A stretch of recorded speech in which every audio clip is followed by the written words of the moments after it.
Hello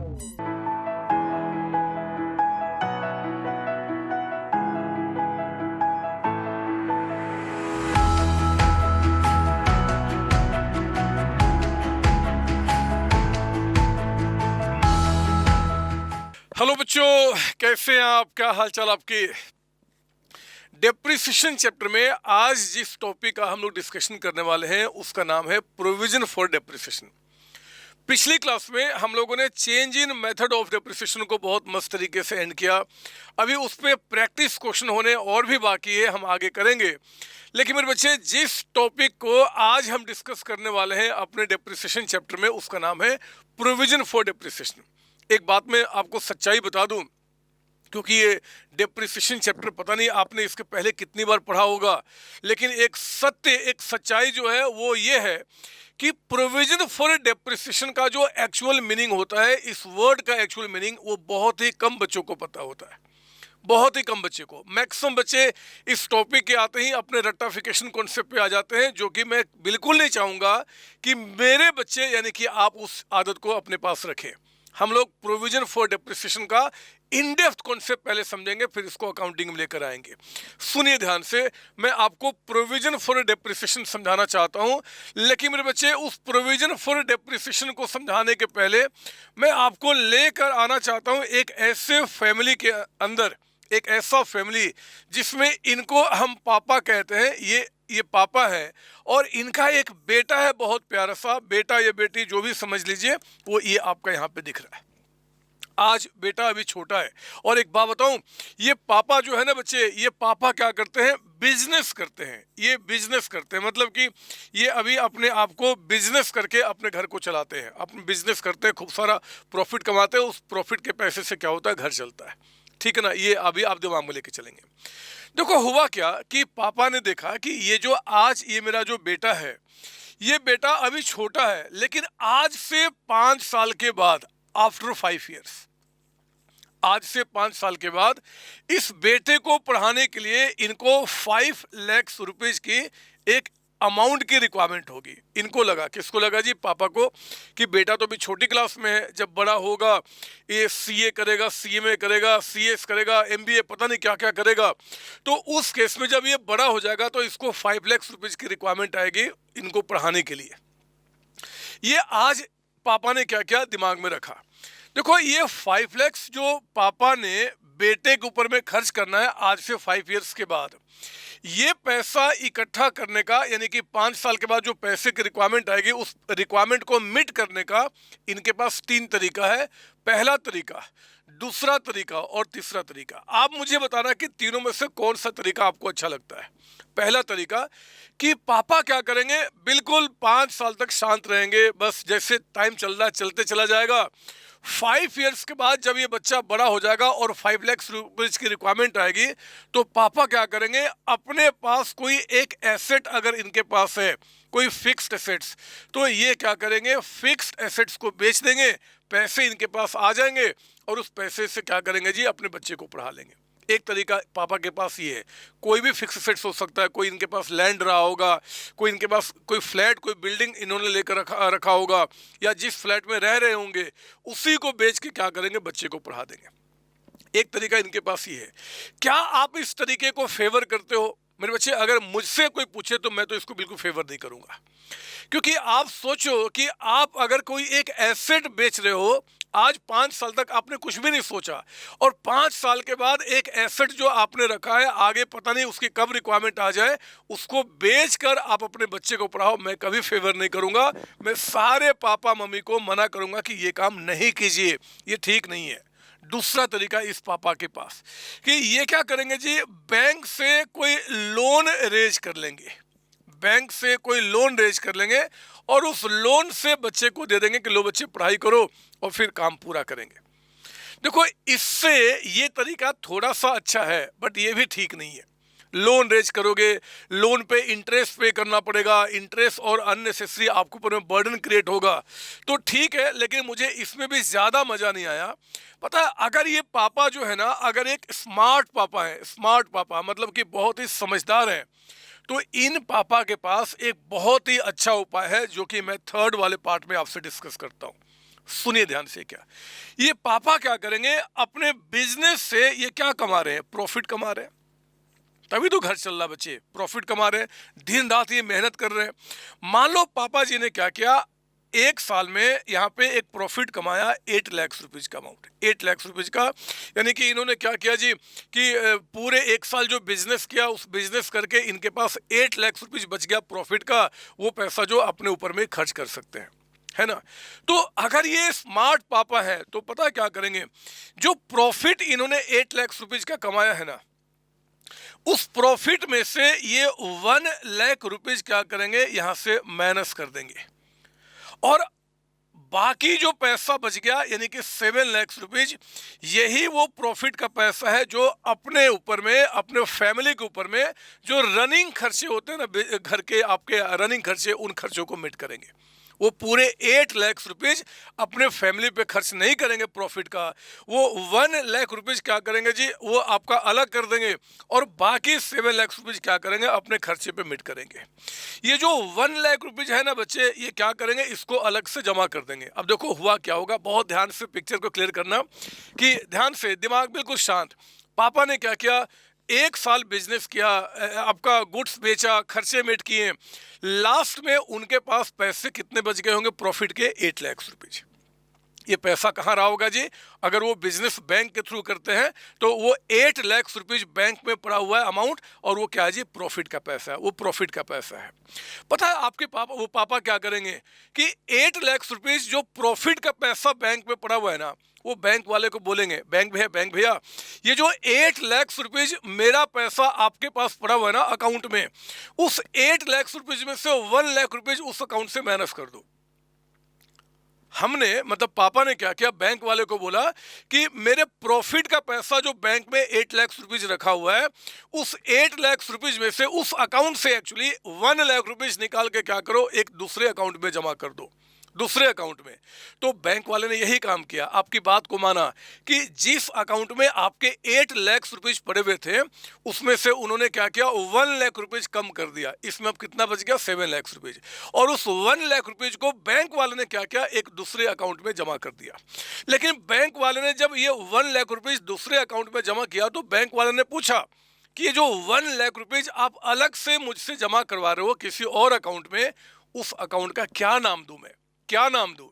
तो मेरे बच्चे, इस पापा ने बोला कि आप उस 1 लाख रुपीज को आप एजुकेशन फंड के नाम पे क्या कीजिए, जमा कर दीजिए, एजुकेशन फंड के नाम पे, एजुकेशन फंड के नाम पे आप जमा कर दीजिए। फिर से दिमाग शांत होगा, अभी कोई दिमाग में इफ और नहीं मेरे बच्चे, बहुत प्यारा कॉन्सेप्ट है, 15 मिनट का समय दो, इस कॉन्सेप्ट को समझा दो, फिर देखो आप कितनी तेजी से क्वेश्चन सॉल्व करना शुरू करेंगे। दिमाग शांत, देखिए मैं क्या बोल रहा हूँ। एक साल में इस पापा ने कितना प्रॉफिट कमाया, 8 लाख रुपीज। जब 8 लाख प्रॉफिट कमाया तो पैसा कहाँ पड़ा हुआ, बैंक में पड़ा हुआ है। अगर बिजनेस बैंक के थ्रू हो रहा तो 8 लाख बैंक में पड़ा हुआ था। पापा ने बैंक वाले को बोला कि बैंक भैया जो 8 लाख रुपीज मेरा अकाउंट में आपका पड़ा हुआ है, मेरा पैसा जो आपके पास पड़ा हुआ है, उस 8 लाख में से 1 लाख रुपीज इस अकाउंट से माइनस करके एक दूसरा अकाउंट ओपन करो जिसका नाम होगा एजुकेशन फंड, और उस अकाउंट में इस 1 लाख को जमा कर दो। यही हुआ मेरे बच्चे, बैंक वाले ने क्या किया कि 8 लाख में से 1 लाख माइनस करके एजुकेशन फंड में रख दिया, और उस अकाउंट में अब कितने बच गए, 7 लाख। इस 7 लाख को क्या किया आपने, अपने ऊपर खर्च किया, जो कि हमें उससे कोई मतलब नहीं है, बट हाँ इस बच्चे को पढ़ाने के लिए हमने 1 लाख रुपए क्या किया, अलग से जमा कर दिया। ये कहानी ये पहले साल की, फर्स्ट ईयर की कहानी बता रहा हूँ। फिर क्या हुआ, सेकेंड ईयर में आया, यानी कि एक साल और गुजरा, और सेकेंड ईयर में भी पापा ने क्या किया, इस बार जो 8 लाख कमाया था ना, मान लो क्या किया, इस बार 10 लाख रुपीज कमा लिया। कुछ भी 7, 6, 5 हम उसमें भी नहीं जाना चाहते हैं, लेकिन पापा ने क्या क्या कमा लिया। फिर उन्होंने क्या किया कि जो 10 लाख रुपीज बैंक में हमारा पैसा पड़ा हुआ प्रॉफिट का, हमने बैंक वाले को दोबारा बोला कि अरे एक काम करो, वो जो 10 लाख रुपीज जो मेरा पैसा अभी पड़ा हुआ है मेरे अकाउंट में, उसमें से 1 लाख रुपीज दोबारा माइनस करो और उस 1 लाख को उसी अकाउंट में जमा कर दो जिसमें पिछले साल आपको से मैंने 1 लाख रुपीज ट्रांसफर कराया था। तो मेरे बच्चे अगले साल क्या हुआ कि फिर से इसमें से 1 लाख रुपीज माइनस करके उन्होंने क्या किया, एजुकेशन फंड में जमा कर दिया, है ना, एजुकेशन फंड में। तो मुझे बताओ कि एजुकेशन फंड में पहले साल में 1 लाख रुपीज, दूसरे साल में 1 लाख रुपीज, ये अब टोटल अमाउंट कितना हो चुका है। तो एजुकेशन फंड में यानी कि जो अकाउंट हमने पिछले साल ओपन कराया था उस साल 1 लाख रुपीज, इस साल 1 लाख मिलके अमाउंट कितना हो गया, 2 लाख रुपीज का अमाउंट। यही इस स्मार्ट पापा ने मेरे बच्चे अगले साल भी किया, अगले साल भी, अगले साल भी। मैं ये कहना चाहता हूं कि अगर 5 लाख की रिक्वायरमेंट थी आज से 5 साल के बाद, तो पापा ने आज से सोचना शुरू किया, हर एक साल जितना वो कमाते हैं उसमें से कुछ कुछ पैसा निकाल के वो जमा कर रहे हैं, वो अमाउंट आपका 1 लाख रुपीज है। तो नो डाउट कि 3, 4, 5 साल के बाद ये जो एजुकेशन फंड है, एजुकेशन फंड, इस एजुकेशन फंड के अंदर में अमाउंट कितना आपका हो जाएगा, तो एजुकेशन फंड में मेरे बच्चे अमाउंट आपका कितना हो गया होगा, 5 लाख रुपीज का अमाउंट। यानी कि पापा ने क्या किया, एक तरीके से बैंक में अलग से बच्चे को पढ़ाने के लिए कितना रुपया रखा, वो 5 लाख रुपीज, ठीक है ना। तो ऐसी कहानी आपकी चली और 5 साल के बाद ऐसा सिचुएशन, ये इतना बड़ा क्यों हो जा रहा है, बट एनीवे 5 लाख रुपीज आपका क्या हुआ जी, इतना आपका यहाँ पे इकट्ठा हो गया। अब सुनिए ध्यान से, अब मुझे बताओ कि अगर इस स्मार्ट पापा को जब इनका बच्चा बड़ा हो गया 5 इयर्स के बाद, इसको पढ़ाने के लिए कितने रुपए की रिक्वायरमेंट है, 5 लाख रुपीज। क्या अब आप इन पापा को क्या किसी एसेट को बेचने की रिक्वायरमेंट है बच्चे, नहीं है। क्या लोन लेने की कोई रिक्वायरमेंट है, नहीं है। ये स्मार्ट पापा थे, इन्होंने क्या किया, जो प्रॉफिट यानी कि जो इनकम इनका हुआ करता था ना, उस प्रॉफिट से ही हर एक साल कुछ कुछ पैसा जमा जमा करके कहाँ रखा था जी, एजुकेशन फंड में। जब उस बच्चे को पढ़ाने की रिक्वायरमेंट आएगी, वो 5 लाख रुपीज निकाल के उस बच्चे को क्या करेंगे, पढ़ा लेंगे और काम हमारा पूरा हो जाएगा। मुझे आप बताओ कि ये तीनों ही तरीके में कल को अगर आप बन गए पापा, तो आपके पापा बनने के बाद मुझे बताइए कि आप इस तीनों में से कौन से तरीके को आप ऑप्ट करोगे, या फिर आप अपने मम्मी पापा को कौन सा मेथड करने का आप सजेस्ट करोगे। आप मुझे बताइए, इसमें कोई डाउट ना हो कि आप कॉमर्स के बच्चे हो, आप इस तरीके को ऑप्ट करना सिखाओगे कि सर ये तरीका ठीक है आपका। मेरे प्यारे बच्चों, ये तो आपके एक स्मार्ट पापा की कहानी हुई। मैं बात करता हूं एक बिजनेसमैन का। एक बिजनेसमैन का, एक जो बिजनेसमैन होता है ना, वो भी सेम चीज अपने बिजनेस में अप्लाई करता है। मैं आपको दिखाता हूं क्या। अब मैं आपके पापा और इनकी बात नहीं करता, मैं पता किसकी बात करता हूं, मैं बात करता हूं मान लीजिए एक ऐसे आदमी की जो कि एक बिजनेसमैन है। ये क्या है जी, एक बिजनेसमैन है। एक बिजनेसमैन जो कि हमेशा बिजनेस करता है सोच समझ के, सारी स्ट्रेटजी के साथ। इस बिजनेसमैन के पास क्या है जी, एक मशीन है बच्चे, जिस मशीन को ये यूज करता है प्रोडक्शन में। और मान लो इस मशीन की जो कॉस्ट है ना, वो 5 लाख रुपीज है, 5 लाख। इस बिजनेसमैन के पास जो मशीन है, मान लीजिए इसका जो लाइफ है वो आपका 5 ईयर्स है। लाइफ कितना, 5 ईयर्स आपका।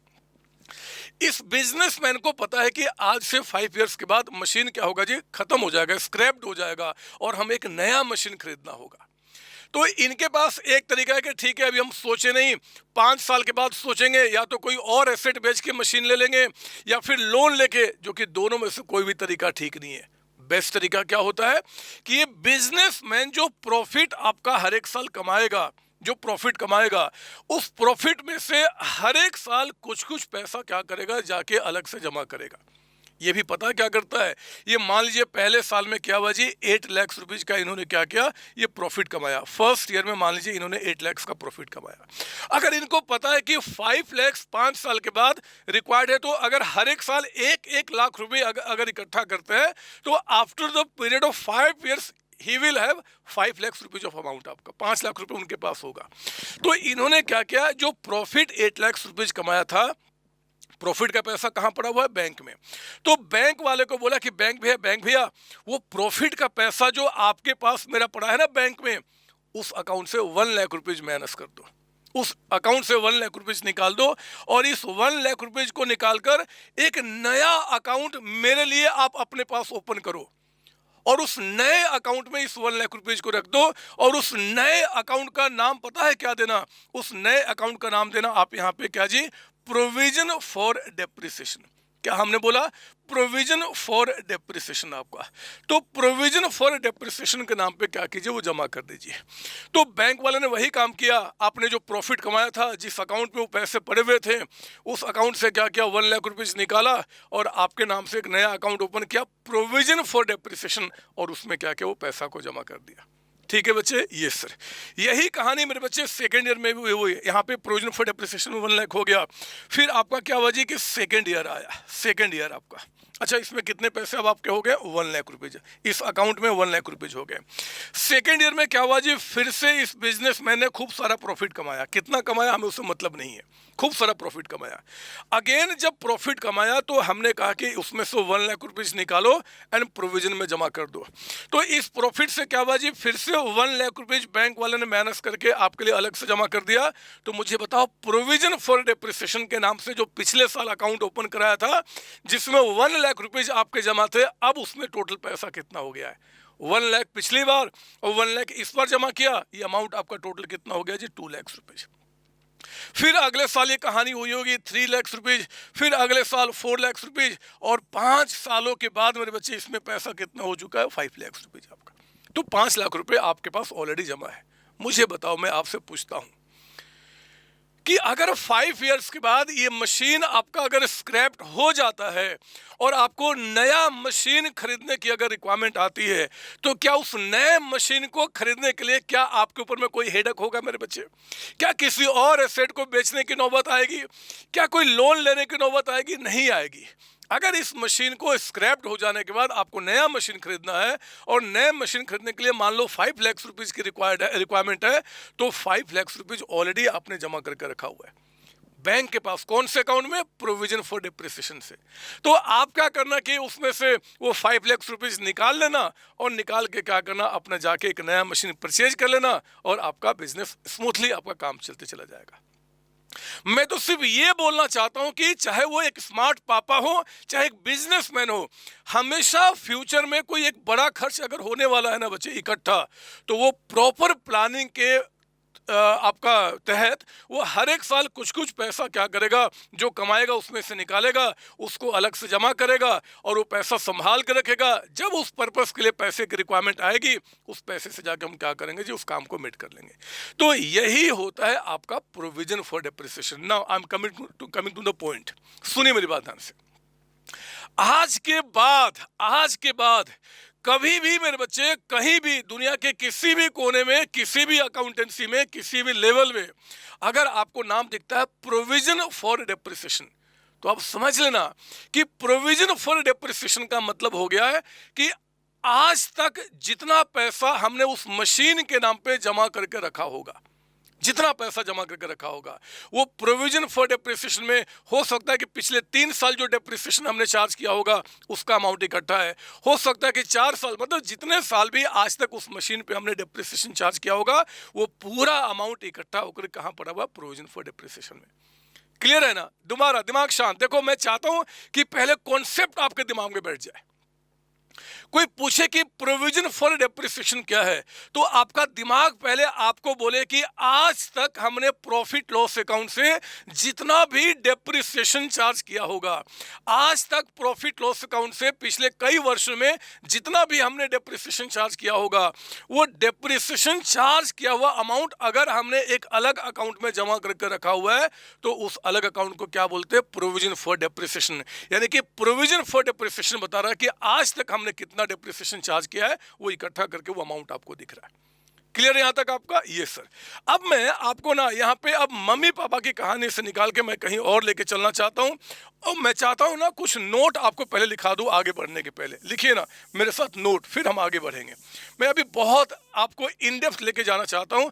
अभी दिमाग में किसी तरीके का इफ और मत आने देना बस आपका। सुनिए ध्यान से, लिखेंगे मेरे साथ, यहाँ पे लिखेंगे important note. Important note number 1 आपका, नोट नंबर 1 आपका लिखेंगे।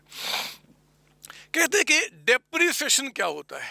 आप लिखिए यहाँ पे, डेप्रिसिएशन कोई पूछ देना तो बोलना कि depreciation is a non cash operating expense. Non cash operating expense आपका ऑपरेटिंग एक्सपेंस, है ना, ये नंबर 1 कीजिए आप। कोई पूछे कि डेप्रिसिएशन क्या है, तो मेरे बच्चे ये नॉन कैश का मतलब कि ये एक एक्सपेंस तो हम दिखाते हैं प्रॉफिट लॉस अकाउंट में। प्रॉफिट लॉस में आप अभी तक अकाउंटिंग करके भी आपको दिखाऊंगा फाइनल अकाउंट में कि हम प्रॉफिट लॉस में डेप्रिसिएशन एक्सपेंस तो दिखाते हैं, बट ये नॉन कैश है, हम किसी को पे नहीं करते, ये पैसा हमारे पास ही रहता है। तो ये आपका हो गया non cash. And operating expense क्यों बोला? ऑपरेशन के खर्चे हैं। कोई भी चीज़ जब बिजनेस के ऑपरेशन में यानी कि गुड्स को बनाकर बेचने में जब कोई आप चीज़ यूज करते हो और उस पर कोई खर्चा होता है तो हम उसको ऑपरेशन के खर्चे बोलते हैं। तो ये एक तो कहना कि नॉन कैश ऑपरेटिंग एक्सपेंस है। लेकिन कोई पूछे कि जरा बताओ कि प्रोविजन फॉर डेप्रिसिएशन क्या है? प्रोविजन फॉर डेप्रिसिएशन, कोई पूछे कि जरा इसको बताओ कि प्रोविजन फॉर डेप्रिसिएशन क्या होता है, तो आप बोलना मेरे बच्चे, लिखिए साथ में, provision for depreciation is a type of reserve. ये एक तरीके का रिजर्व है। रिजर्व कहता है कि मेंटेन्ड, हमने इसको मेंटेन किया है, maintained for replacement of the asset. उस एसेट को रिप्लेस करने के लिए मेरे बच्चे हमने क्या किया है? प्रोविजन फॉर डेप्रिसिएशन को मेंटेन करते हैं। ये शब्द दोनों जो मैंने बताया बिल्कुल क्लियर कट होना चाहिए।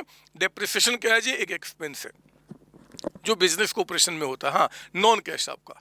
लेकिन जब हम प्रॉफिट लॉस अकाउंट में डेप्रिसिएशन एक्सपेंस दिखाते हैं, हम किसी को पे तो नहीं करते हैं, उस सारे पैसे को इकट्ठा करके जिस अकाउंट में हम रखते हैं रियल लाइफ में, उसको हम क्या बोलते हैं?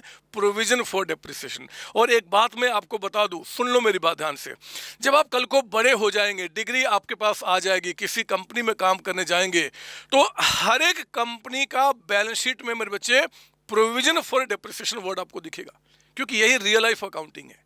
तो सर पिछली क्लास तक आपने प्रोविजन फॉर डेप्रिसिएशन की अकाउंटिंग क्यों नहीं सिखाया? क्योंकि मेरे बच्चे आप बुकिश नॉलेज में हो। आप बुकिश नॉलेज, बुक्स के नॉलेज मतलब कि अभी तक जो पढ़ाया वो रियल लाइफ नहीं था। हाँ, डेप्रिसिएशन चार्ज किया, ठीक है, डेप्रिसिएशन चार्ज किया, वो सिखाया, बट आज ऑनवर्ड मैं आपको सिखा रहा हूँ कि भैया रियल लाइफ में जो डेप्रिसिएशन चार्ज करते हैं ना, उसको हम क्या करते हैं? एक अलग अकाउंट में जमा करते हैं, जिसका नाम क्या देते हैं? Provision for depreciation. और आपको दिखेगा जब बड़े हो जाएंगे तो आपको यही रियल लाइफ में आपको चीजें दिखाई देंगी। एग्जाम में क्वेश्चन आ जाएगा कि भैया अकाउंट्स करो बिना प्रोविजन फॉर डेप्रिसिएशन मेंटेन किए बगैर, तो जो पिछली क्लास तक किया वैसे करेंगे। अकाउंट्स बोलेगा कि भैया प्रोविजन फॉर डेप्रिसिएशन मेंटेन करो, तो आज जो मैं सिखाऊंगा वो करेंगे। तो बट समझो मेरी बात ना, लेकिन वो ये बुकिश नॉलेज है। रियल लाइफ में हमेशा प्रोविजन फॉर डेप्रिसिएशन मेंटेन होता है मेरे बच्चों, है ना। तो आप ये दो बात पहले ध्यान से रख लीजिए। यहाँ पे आपका कोई डाउट इसके अंदर में? नहीं सर। अब मैं आपको यहाँ पे आगे बढ़ाने के पहले कुछ बातें और बताना चाहता हूँ, उसके बाद नोट को और बढ़ाऊंगा। आप एक काम करोगे, आप ना लिखो मेरे साथ यहाँ पे, लिखो मेरे साथ यहाँ पे। मैं पहले आपको प्रेजेंटेशन समझा दूँ। यस, मैं पहले आपको प्रेजेंटेशन समझाना चाहता हूँ। कुछ लिखाऊंगा, उसको लिखने की जरूरत नहीं है। अब सुनिए मेरी बात ध्यान से। देखो होता क्या है कि मान लो मेरे पास एक मशीन है। आप लिखना बंद कीजिए, बहुत ध्यान से मेरी बात सुनना, ये सब दिमाग में बैठाने की बातें हैं। एक मशीन है, जिस मशीन को मैंने क्या किया जी, 5 लाख रुपीज में परचेज किया है, 5 लाख में, ठीक है ना। इसका लाइफ मैं आपको बता रहा हूँ, मान लीजिए 5 इयर्स का है। ये चलो लाइफ सब हटाओ, ये बड़ा क्यों हो जा रहा है। मशीन आपका कितने का है जी? 5 लाख रुपीज का। और मान लो क्वेश्चन में कहता है कि रेट ऑफ डेप्रिसिएशन, सर हम भी लिखे ना ना ना, सुनो तो, ये सारी बातें अब जो बता रहा हूँ आपको दिमाग में बैठाने की है। लिखो ना लिखो फर्क नहीं पड़ता, बट समझना इंपॉर्टेंट है। ये कहता है कि 20% मान लीजिए पर एनम आपका रेट ऑफ डेप्रिसिएशन। तो हुआ क्या मेरे बच्चे कि अगर आपका ये टाइम पीरियड है ना, ये time period, this is end of first year, ये हमारा एंड ऑफ सेकेंड ईयर, ये हमारा एंड ऑफ थर्ड ईयर, ये हमारा एंड ऑफ फोर्थ ईयर, और ये हमारा एंड ऑफ आपका 5th ईयर। 5 साल की कहानी यहाँ पे आपको मैं दिखाना चाहता हूँ, सुनेंगे ध्यान से। पहले साल के एंड में जब फर्स्ट ईयर का एंड हुआ तो आप क्या बनाते हैं? प्रॉफिट लॉस अकाउंट, है ना। आप चाहो तो इसको वीडियो पॉज करके लिख लेना अगर आपको लिखना है तो, बट मेनली ये दिमाग में बैठाने की चीज़ें हैं। आप क्या बनाते हो? अपना प्रॉफिट लॉस अकाउंट, मैं फर्स्ट ईयर के एंड में दिखा रहा हूँ। और फिर आप क्या बनाते हो जी? यहाँ पे बैलेंस शीट। फिर क्या बनाते हो आप? यहाँ पे बैलेंस शीट। मैं आपको दिखा रहा हूँ कि बैलेंस शीट में हम जो प्रेजेंट करते हैं अपने मशीन को, वो कैसे करते हैं। पता है क्या हुआ कि मुझे बताओ, 1 साल आपने एसेट्स यूज किया, तो 1 साल एसेट्स यूज करने के बाद 5 लाख पे 20% आपने यहाँ पे डेप्रिसिएशन कितना चार्ज किया जी? 1 लाख। 1 लाख मान लो ये मेथड आपका क्या चल रहा है? एसएलएम चल रहा है, एसएलएम चल रहा है, 1 लाख रुपीज। तो आप अपने प्रॉफिट लॉस में यहाँ पे क्या बोलेंगे? To depreciation. डेप्रिसिएशन कितना चार्ज किया हमने? 1 लाख रुपीज। 1 लाख चार्ज किया ना बच्चे। अब जो मशीन पे आपने 1 लाख रुपीज चार्ज किया डेप्रिसिएशन, इसके बाद मशीन को आपको बैलेंस शीट में दिखाने के तरीके बता रहा हूं। पहला तरीका, मशीन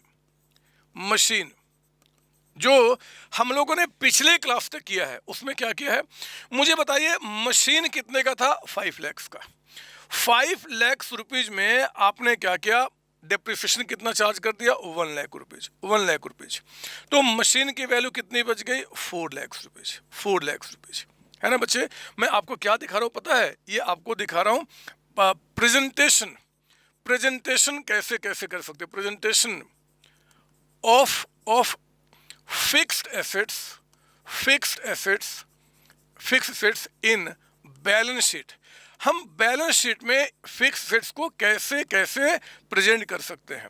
तो एक तरीका हमारे पास क्या है जी कि प्रॉफिट लॉस में 1 लाख का डेप्रिसिएशन चार्ज किया।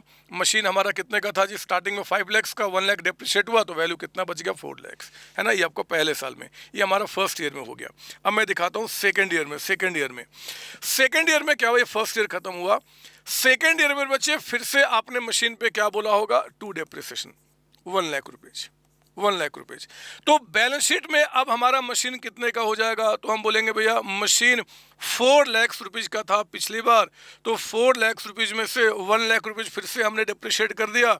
अभी वैल्यू कितना रह गया? 3 लाख रुपीज आपका, 3 लाख। तो ये जो प्रेजेंटेशन आप मशीन का बैलेंस शीट में दिखा रहे हो, अगले साल मशीन 2 लाख का दिखेगा, फिर 1 लाख का, फिर 0। ये हो गया मेरे बच्चे, ये आपका प्रेजेंटेशन हुआ क्या जी? आपका विदाउट, ये हुआ आपका विदाउट ओपनिंग आपका प्रोविजन फॉर डेप्रिसिएशन। बिना प्रोविजन को ओपन किए बगैर जो पिछले जो हमने 2-3 क्लासेज खत्म की, 2 क्लासेज जो हमने पिछली खत्म की, उसमें हम लोग इसी तरीके से बैलेंस शीट में दिखाते आ रहे हैं अपने मशीन को, without opening provision for depreciation account. ठीक है ना। लेकिन मेरे बच्चे अगर हम प्रोविजन फॉर डेप्रिसिएशन को मेंटेन करते हैं, अगर हम प्रोविजन, ये तो हमारा हो गया एक तरीका आपका, ये हो गया आपका मेथड 1 दे देता हूं मैं। मेथड 1 हमारे पास क्या है जी? जिसमें कि हम प्रोविजन फॉर डेप्रिसिएशन को ओपन नहीं करते। अब मैं दिखाता हूं मेथड 2। मेथड 2 हमारे पास क्या है? अगर हम if we show provision for या इफ वी मेंटेन, अगर हम मेंटेन करते हैं, इफ वी मेंटेन क्या जी? Provision for depreciation. तो अगर हम प्रोविजन फॉर डेप्रिसिएशन को मेंटेन करते हैं तो उस केस में हमारा प्रेजेंटेशन कैसे होगा मैं आपको दिखाऊंगा। ये देखिए, ये रहा हमारा प्रॉफिट लॉस अकाउंट, है ना। ये रहा हमारा प्रॉफिट लॉस अकाउंट। और इसके बाद मेरे बच्चे मैं आपको दिखा रहा हूं यहाँ पे बैलेंस शीट। ये बैलेंस शीट हम कैसे उसको दिखाएंगे, बैलेंस शीट कैसे दिखाएंगे। ध्यान से मेरी बातें सुनेंगे, आपको अच्छा लगेगा और सारी क्लैरिटी आपके पास आएगी। पहले साल में यहां पे हमने क्या बोला? To depreciation. हम लोगों ने डेप्रिसिएशन चार्ज किया, कितना चार्ज किया? 1 लाख रुपीज आपका, 1 लाख। मेरे बच्चे जो हमने प्रॉफिट से डेप्रिसिएशन चार्ज किया, क्या हमने किसी को पे किया? नहीं, डेप्रिसिएशन किसी को पे नहीं करते। इस पैसे को हमने क्या किया होगा जी? बैंक में अलग से अकाउंट ओपन करवाया होगा और उसका नाम क्या दिया होगा? Provision for depreciation. तो अगर मैं प्रोविजन फॉर डेप्रिसिएशन को मेंटेन करूंगा, उस केस में हमारा जो मशीन है ना, वो मशीन कितने का था? 5 लाख का। मशीन को हमेशा हम लोग क्या करेंगे जी? विल शो मशीनरी आपका at 5 lakh rupees. 5 lakh rupees पे हम क्या करेंगे? मशीन को दिखाएंगे जो उसकी कॉस्ट है। मशीन कितने पे आपका? 5 लाख रुपीज। 5 लाख रुपीज। मैं एक काम करता हूँ, थोड़ा सा एक स्टेप और आगे बढ़ता हूँ ताकि आपको कंफ्यूजन ना हो। मशीन में क्या करूँगा? 5 लाख रुपीज आपका, है ना, 5 लाख। और ये जो प्रॉफिट से हमने 1 लाख रुपीज डेप्रिसिएशन चार्ज किया ना बच्चे, उस 1 लाख को हमने एक अकाउंट में जमा कराया होगा जिसका नाम क्या होगा, प्रोविजन फॉर डेप्रिसिएशन। क्योंकि प्रोविजन फॉर डेप्रिसिएशन आपका एक रिजर्व होता है, प्रोविजन फॉर डेप्रिसिएशन एक टाइप का रिजर्व होता है, और सारे रिजर्व को हम क्या करते हैं, इस साइड लिखते हैं, हम बोलेंगे provision for depreciation on machine कितना जी, 1 लाख रुपीज का अमाउंट, 1 लाख का अमाउंट। तो इस मेथड में क्या होगा, मशीन हमेशा कॉस्ट पे ही दिखेगा, मशीन जो होगा मेरे बच्चे वो हमेशा क्या होगा, कॉस्ट पे ही दिखेगा, और जितना भी हमने आज तक डेप्रिसिएशन चार्ज किया है वो पैसा हम क्या करते हैं, प्रोविजन फॉर डेप्रिसिएशन के नाम से अपने बैलेंस शीट में दिखाते हैं। ये पहले साल की कहानी होगी, पहले साल की। अब मैं आपको दिखाता हूँ सेकेंड ईयर में क्या हुआ। ये हमारा क्या था, फर्स्ट ईयर था आपका। सेकेंड ईयर में फिर से हम प्रॉफिट लॉस में क्या बोलेंगे, टू डेप्रिसिएशन। अभी अकाउंटिंग एक्चुअली किया कैसे जाएगा मैं आपको समझाऊंगा, अभी मैं आपको कॉन्सेप्ट समझा रहा हूँ। तो सेकेंड ईयर में हमने क्या बोला, डेप्रिसिएशन। क्या ये डेप्रिसिएशन का पैसा हमने किसी को पे किया, नहीं पे किया। इस पैसे को भी कहाँ जमा कर दिया, उसी प्रोविजन फॉर डेप्रिसिएशन में जो पिछले साल जिसमें कि 1 लाख रुपीज का अमाउंट था। तो मेरे बच्चे सेकेंड ईयर में क्या होगा, मशीन, सेकेंड ईयर में क्या होगा, मशीन तो यहाँ पे कॉस्ट पे ही दिखेगा, यानी कि 5 लाख। हम यहाँ पे डेप्रिसिएशन इसमें से माइनस नहीं करते हैं। इस मेथड में डेप्रिसिएशन हम माइनस करके दिखाया करते थे, यहाँ पे नहीं जी, हम मशीन को हमेशा कॉस्ट पे दिखाएंगे 5 लाख। और वो जो प्रोविजन फॉर डेप्रिसिएशन था ना बच्चे, प्रोविजन फॉर डेप्रिसिएशन, जिस अकाउंट में पिछले साल देखो कितना हमने जमा किया था, 1 लाख, 1 लाख और जमा कर दिया तो ये अमाउंट कितना आपका हो गया, 2 लाख रुपीज का अमाउंट, एंड सो ऑन। ये कहानी आगे बढ़ते चली जाएगी। अगर आप सचमुच में इसको लिखना चाहते हैं तो मैं कुछ यहाँ लिख देता हूँ ताकि रिवीजन के टाइम पे आपको दिक्कत ना होगा। ये आपका फर्स्ट ईयर की मैंने कहानी आपको दिखाई है, ये हमने आपको सेकेंड ईयर की कहानी दिखाई है, सेकेंड ईयर की। यहाँ जो बैलेंस शीट बनाया without opening provision for depreciation, ये हमने यहाँ पे फर्स्ट ईयर आपको दिखाया है कि फर्स्ट ईयर में मशीन कैसे दिखेगा जो अभी तक आप पढ़ते आ रहे हैं, और सेकेंड ईयर में हमारा मशीन कैसे दिखेगा वो मैंने आपको यहाँ पे बताया है। मेथड 2, अगर if we maintain provision for depreciation, तो मैंने क्या दिखाया, फर्स्ट सेकेंड, यहाँ भी लिख देता हूँ मैं, ये हमारा फर्स्ट ईयर ऑफ अकाउंटिंग है, फर्स्ट ईयर, और ये हमारा second year, and so on, इसी तरीके से थर्ड फोर्थ फिफ्थ चलेगा। अभी प्रॉपर अकाउंटिंग कैसे किया जाएगा वो भी समझाऊंगा, लेकिन मेरे बच्चे मकसद समझो, मेरा मकसद क्या है। मेरा मकसद सिर्फ इतना है कि आपको ये बात पता चल जाए, आंखें बंद आंखें बंद आंखें बंद, कि अगर एग्जाम में कोई क्वेश्चन आ गया और उस क्वेश्चन में अगर आपको प्रोविजन फॉर डेप्रिसिएशन दिख रहा है तो आप समझ जाना कि जितना भी आज तक हमने डेप्रिसिएशन चार्ज किया है ना, उस डेप्रिसिएशन को हमने मशीन अकाउंट से माइनस नहीं किया है, हमने उसको माइनस नहीं किया है, उसको हमने प्रोविजन फॉर डेप्रिसिएशन के नाम से इकट्ठा करके रखा हुआ है आज तक जितना भी हमने डेप्रिसिएशन चार्ज किया है। ठीक है ना, मैं एक सेकंड के लिए यहाँ पे किनारे हो जाता हूँ, आप वीडियो को पॉज करके आप इसकी कॉपी कर लीजिए, फिर इस पर मैं कुछ नोट लिखाऊंगा और फिर इस क्लास को मैं आगे बढ़ाऊंगा। प्लीज कॉपी कर लीजिए, बहुत क्लियर कट, बहुत क्लियर कट। ठीक है, अब आपने इसकी कॉपी कर लोगी, मुझे पूरा विश्वास है। 2 नोट मैंने आपको यहाँ लिखाया था, एक तो डेप्रिसिएशन क्या है, non cash. Provision for depreciation क्या होता है, एक टाइप का रिजर्व है जो हमने मेंटेन किया है फॉर रिप्लेसमेंट, यानी कि एसेट्स को फ्यूचर में रिप्लेस करने के लिए।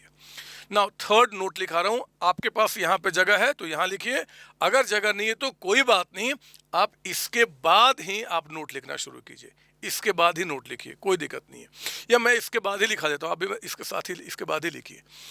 मैं कहाँ बैठा हूँ, मैं यहाँ लिख देता हूँ। अरे ये इतना बड़ा अचानक कैसे हो जा रहा है, ये तो ऐसा कभी नहीं होता था है?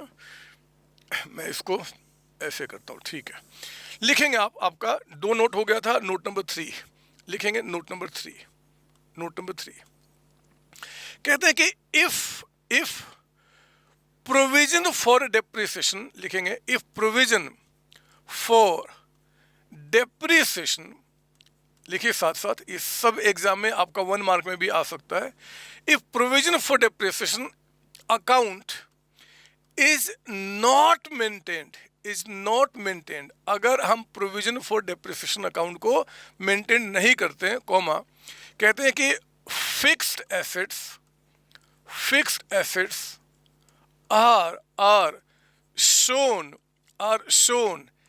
in the balance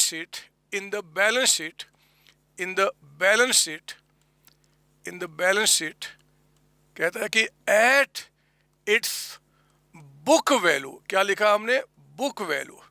इसकी जो बुक वैल्यू होता है बच्चे, बुक वैल्यू का मतलब आगे ब्रैकेट में that is written down value, written down value. Written down value का मतलब कि एसेट्स में आज तक जो डेप्रिसिएशन चार्ज हो गया है उसको माइनस करके ही हम इस वैल्यू को दिखाते हैं। ये 4 लाख रिटन डाउन वैल्यू है, ये 3 लाख रिटन डाउन वैल्यू है 2 साल के बाद। क्लियर आपको? ये सर। लेकिन नोट नंबर 4 लिखेंगे आप, नोट नंबर 4 आप लिखेंगे, कहते हैं कि if provision for depreciation, if provision for depreciation account is maintained, अगर हम प्रोविजन फॉर डेप्रिसिएशन अकाउंट को मेंटेन करते हैं, इज मेंटेन्ड, कॉमा, कहते हैं कि फिक्स्ड एसेट्स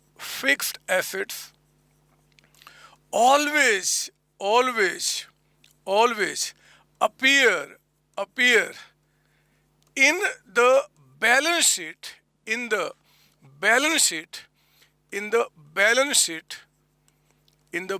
sheet, कहते हैं कि एट इट्स कॉस्ट प्राइस। क्या हमने बोला? Cost price. At its cost price को कर लीजिए आप अंडरलाइन। ये बहुत अच्छे क्वेश्चन है 1 मार्क्स के, है ना। आप देख रहे हैं कि जब भी हम प्रोविजन फॉर डेप्रिसिएशन को मेंटेन कर रहे हैं, जितना डेप्रिसिएशन चार्ज कर रहे हैं उसमें इकट्ठा कर रहे हैं। एसेट्स मेरे बच्चे हमेशा बैलेंस शीट में क्या दिखेगा? कॉस्ट प्राइस पे दिखेगा। कोई डाउट आपको? नहीं सर। तो आप यहाँ तो कॉपी कर लीजिए, मैं अब इसको मिटाता हूँ और मैं कुछ आपको और अच्छी बातें सिखाता हूँ, सुनेंगे ध्यान से। पता है ये जो बैलेंस शीट में हमने प्रेजेंटेशन दिखाया ना, एग्जैक्टली यही है।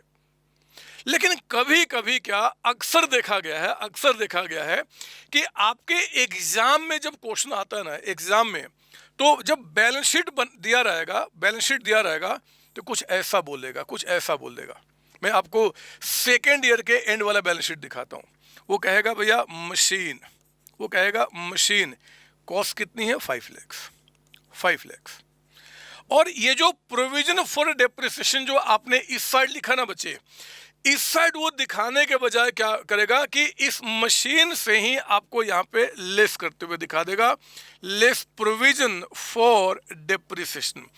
वो प्रोविजन फॉर डेप्रिसिएशन कह दे, वो एक्यूमुलेटेड डेप्रिसिएशन कह दे। एक्यूमुलेट किया हुआ, इकट्ठा किया हुआ आज तक का डेप्रिसिएशन, मीनिंग सेम है। तो यहाँ पे कितना जी? 2 लाख रुपीज माइनस करके आप क्या करेंगे? यहाँ पे बाहर दिखाएंगे 3 लाख रुपीज आपका, 3 लाख। तो ऐसे भी दिखा देगा। तो आप इसका मतलब ये मत समझ लेना कि सर ये तो बुक वैल्यू पे दिखाया ना मेरे बच्चे, ये प्रेजेंटेशन है। इंटरप्रिटेशन कैसे है? मशीन की कॉस्ट तो 5 लाख हम दिखाएंगे। 5 लाख में क्या हुआ जी? 2 लाख रुपीज जो यहाँ लिखा था उसको यहाँ ना लिख के हम इस साइड माइनस करके दिखा देंगे, तो भी ठीक है, तो कोई दिक्कत नहीं। बट मशीन यहाँ पे कॉस्ट पे दिख रहा है। उस मेथड में नहीं होता। आप देख सकते हो कि पहले वाले में 5 लाख माइनस 1 4 लाख दिखाया, दूसरे में 4 लाख माइनस 1 3 लाख दिखाया। तो हमेशा बुक वैल्यू पे आता है, बट यहाँ पे हमेशा कॉस्ट पे। आप या तो ऐसे प्रेजेंट कीजिए तब भी कोई दिक्कत नहीं बैलेंस शीट में, या फिर उसको ऐसे दिखा दीजिए, कोई दिक्कत नहीं। बट मशीन हमेशा यहाँ पे कौन से प्राइस पे दिखेगा? कॉस्ट प्राइस पे। क्लियर आपको? ये सर। तो मैंने आपको कुछ भी अभी तक नहीं पढ़ाया है, मैंने सिर्फ इतनी बातें आपको बताने की कोशिश की है कि भैया प्रोविजन फॉर डेप्रिसिएशन का मतलब जो भी डेप्रिसिएशन हम आज तक चार्ज कर रहे हैं, उस डेप्रिसिएशन के अमाउंट को हम कहीं पे एक जगह पे जाके जमा कर रहे हैं अलग से बैंक में, और जो बैंक में हम पैसा जमा करेंगे अलग से, तो नो डाउट कि उसको एक नाम देना होगा। उसका नाम क्या दिया हमने? Provision for depreciation. क्योंकि बैंक में जितने भी अकाउंट आप खुलवाते हो, जितने भी अकाउंट, उन सबका एक नाम तो देना होता है। पापा मम्मी एजुकेशन फंड के नाम से पूछ लेना, उन्होंने अकाउंट खुलवाया होगा एजुकेशन फंड के नाम पे। और बिजनेस क्या करता है जी? प्रोविजन फॉर डेप्रिसिएशन के नाम पे। तो ये बात मैंने आपको बता दी। ये 2 पॉइंट और आपके लिए रेलिवेंट हो गया। मैं थोड़ा और आगे बढ़ता हूँ और आपके साथ थोड़ा गेम खेलता हूँ, मजा आएगा, है ना। सुनिए वो गेम क्या है। लिखेंगे मेरे साथ यहाँ पे, लिखेंगे आप यहाँ पे कॉन्सेप्ट बिल्डिंग क्वेश्चन। आज की क्लास में मैं आपको विश्वास दिला देना चाहता हूं कि जब ये आज की क्लास आपकी एंड होगी ना, तो प्रोविजन फॉर डेप्रिसिएशन को लेकर अब सवाल दिमाग में आपके नहीं बैठेंगे, कोई भी नहीं रह पाएंगे, सारे खत्म। एग्जाम्पल नंबर 1 लिखिए आप यहाँ पे। कहता है कि मशीन ये कहता है कि आपका यहाँ पे 7 लाख रुपीज का अमाउंट आपका है, 7 लाख रुपीज, और कहता है ये आपका 7 लाख रुपीज आपका, या फिर ऐसे कर लीजिए मशीन और ब्रैकेट में लिख लो यहाँ पे क्या, कॉस्ट, कॉस्ट कितनी है जी, 7 लाख रुपीज, 7 लाख रुपीज। फिर कहता है इस क्वेश्चन में provision for depreciation, provision for depreciation, ये कहता है यहाँ पे मान लीजिए आपका 3 लाख रुपीज है। मैं आपको एक बात बता दूं मेरे बच्चे, अगर मैंने क्वेश्चन में प्रोविजन फॉर डेप्रिसिएशन आपको बता दिया ना, तो यहाँ पे अगर मैं कॉस्ट नहीं भी लिखता तो भी क्या वो कॉस्ट पे ही था। अभी आपने देखा कि जब भी प्रोविजन को मेंटेन करते हैं तो मशीन हमेशा क्या होगा, कॉस्ट पे ही दिखेगा आपका। तो ये आपका कितना हो गया जी, 7 लाख। बोलता है कि कैलकुलेट, लिखो ना यहाँ पे, ये क्वेश्चन सारे एग्जाम में एक एक नंबर में आ जाते हैं तो आप कहीं परेशान ना हो। Calculate depreciation, depreciation at the rate of 10%, 10% per annum. Number A कहता है कि बाय एसएलएम मेथड, आपको एसएलएम मेथड से बताना है डेप्रिसिएशन कितना होगा, और बी में कहता है by WDV written down value method. आपका ये दो मेथड से आपको बताना है कि डेप्रिसिएशन कितना होगा। आइए सॉल्यूशन में हम आ जाते हैं, और सॉल्यूशन में मेरे बच्चे मैं पहले सॉल्व करूंगा आपका नंबर ए का सॉल्यूशन। मैं निकाल रहा हूं कि डेप्रिसिएशन कितना निकल के आएगा, डेप्रिसिएशन कितना निकल के आएगा बाय आपका एसएलएम, स्ट्रेट लाइन मेथड। सुनो ना, एसएलएम मेथड से जब हम 10% का डेप्रिसिएशन निकालेंगे तो 10% का डेप्रिसिएशन हम किस पे चार्ज करते हैं, ऑन कॉस्ट प्राइस, है ना बच्चे, कॉस्ट प्राइस पे। मुझे बताइए जल्दी से कि इन दोनों में से कॉस्ट कौन सा है, कॉस्ट है आपका 7 लाख रुपीज। मशीन हमेशा कॉस्ट पे दिखेगा अगर आप प्रोविजन को मेंटेन करते हैं। तो by SLM method if you are calculating आपका डेप्रिसिएशन विल टेक 7 लाख का 10%, that comes to how much, 70,000 का अमाउंट, 70,000 निकल के आ गया। लेकिन मेरे बच्चे अगर मैं यहाँ पे डेप्रिसिएशन निकालता हूँ, अगर मैं डेप्रिसिएशन निकालता हूँ, डेप्रिसिएशन कौन से मेथड से जी, by WDV written down diminishing value method. तो डब्ल्यूडीवी से क्या निकल के आएगा, उस केस में 10% जो हम डेप्रिसिएशन निकालेंगे वो किसका निकालेंगे, रिटन डाउन वैल्यू, यानी कि एसेट्स की जो आज वैल्यू बची हुई है। आज वैल्यू बचने का मतलब कि कॉस्ट में आज तक का जो हमने डेप्रिसिएशन चार्ज कर दिया है उसको माइनस करने के बाद 7 - 3, ऑब्वियस सी बात है। मेथड तो आपका written down value book value पे लगता है, और अगर आपके एसेट्स का बुक वैल्यू निकालना तो इसमें आज तक का डेप्रिसिएशन चार्ज करके ही निकलेगा। तो 4 लाख रुपीज का 10% यानी कि कितना निकल के आ जाएगा आपका यहाँ पे 40,000 का अमाउंट, और ये यहाँ पे डेप्रिसिएशन निकल के आया। बिल्कुल क्लियर कट आपके दिमाग में सारी बातें बैठनी चाहिए। अगर आपने कॉपी नहीं किया है मेरे साथ तो मैं किनारे हो जाता हूँ, वीडियो को पॉज करके इसको जरूर साथ साथ में कॉपी कीजिए, तभी मजा आएगा। ऐसे आप प्रोफेशनल बच्चे हैं, बड़े बच्चे हैं, तो जनरली जो बेस्ट चीज़ होता है वो यही होता है कि आप सर के साथ साथ कॉपी कीजिए। कई सारे बच्चे मुझे बोलते हैं कि सर हम ये नहीं कर सकते, तो फिर ये डिग्री ही क्यों कर रहे हो। जब आप अपने स्पीड को नहीं बढ़ा सकते, जब एक साथ 2 काम नहीं कर सकते, समझना लिखना, तो आप जब बड़े हो जाओगे ना बदमाश, जब डिग्री आपके हाथ में आ जाएगी, किसी कंपनी में जाओगे काम करने के लिए, तो 2 छोड़ो 10-10, 20-20, 100-100 काम आपको एक साथ करने पड़ेंगे। और फिर उस समय अपने संतोष सर को आप याद करोगे कि सर ने तो हमें 2 काम एक साथ करने के लिए बोला था और तब भी हम नहीं करते थे, हम गुस्सा हो जाते थे सर पे कि हम क्यों करेंगे। आज तो हमें 100-100 काम करने पड़ रहे हैं। आज मुझे शायद हो सकता है कि आप मुझ पर चिल्लाओ, गुस्सा करो, गाली दो, बट कल को आप मुझे याद करोगे कि सर ने ऐसा बोला था। भगवान करे कि आप उस जगह पे पहुंचे जहां पे टॉप लेवल पे आने के बाद इतने सारे मस्त तरीके से काम आएंगे, मस्त लोग आपके पीछे रहेंगे कि सर ये भी करना, ये भी करना है, खूब सारे पैसे आपके पास आएंगे और गजब की ज़िंदगी आपकी होगी। उसके लिए आपको संतोष सर की आज से ये बातें माननी पड़ेंगी।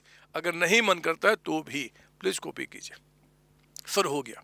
अब मैं आपके साथ कुछ गेम खेलना चाहता हूं। एग्जाम्पल नंबर 2, यहां तो मैंने सारी बातें क्लियर कट कह दी, अब मैं आपको गेम दिखाता हूं। कहता है क्वेश्चन में मशीन, और ब्रैकेट में कह देता है आपका इसकी बुक वैल्यू। ओहो, कुछ अच्छा गेम अब होने वाला है। देखो क्या, अब मैं ये तो कॉन्सेप्ट हो गया, अब वो आपका उसका गेम दिखा रहा हूँ। मान लो मशीन जिसकी बुक वैल्यू कहता है कि 8 लाख रुपीज़ की है, 8 लाख रुपीज़ आपका, और फिर यहाँ पे कहता है कि provision for depreciation, provision for depreciation, provision for depreciation, ये कहता है यहाँ पे मान लीजिए 2 लाख रुपीज़ का है, 2 लाख का।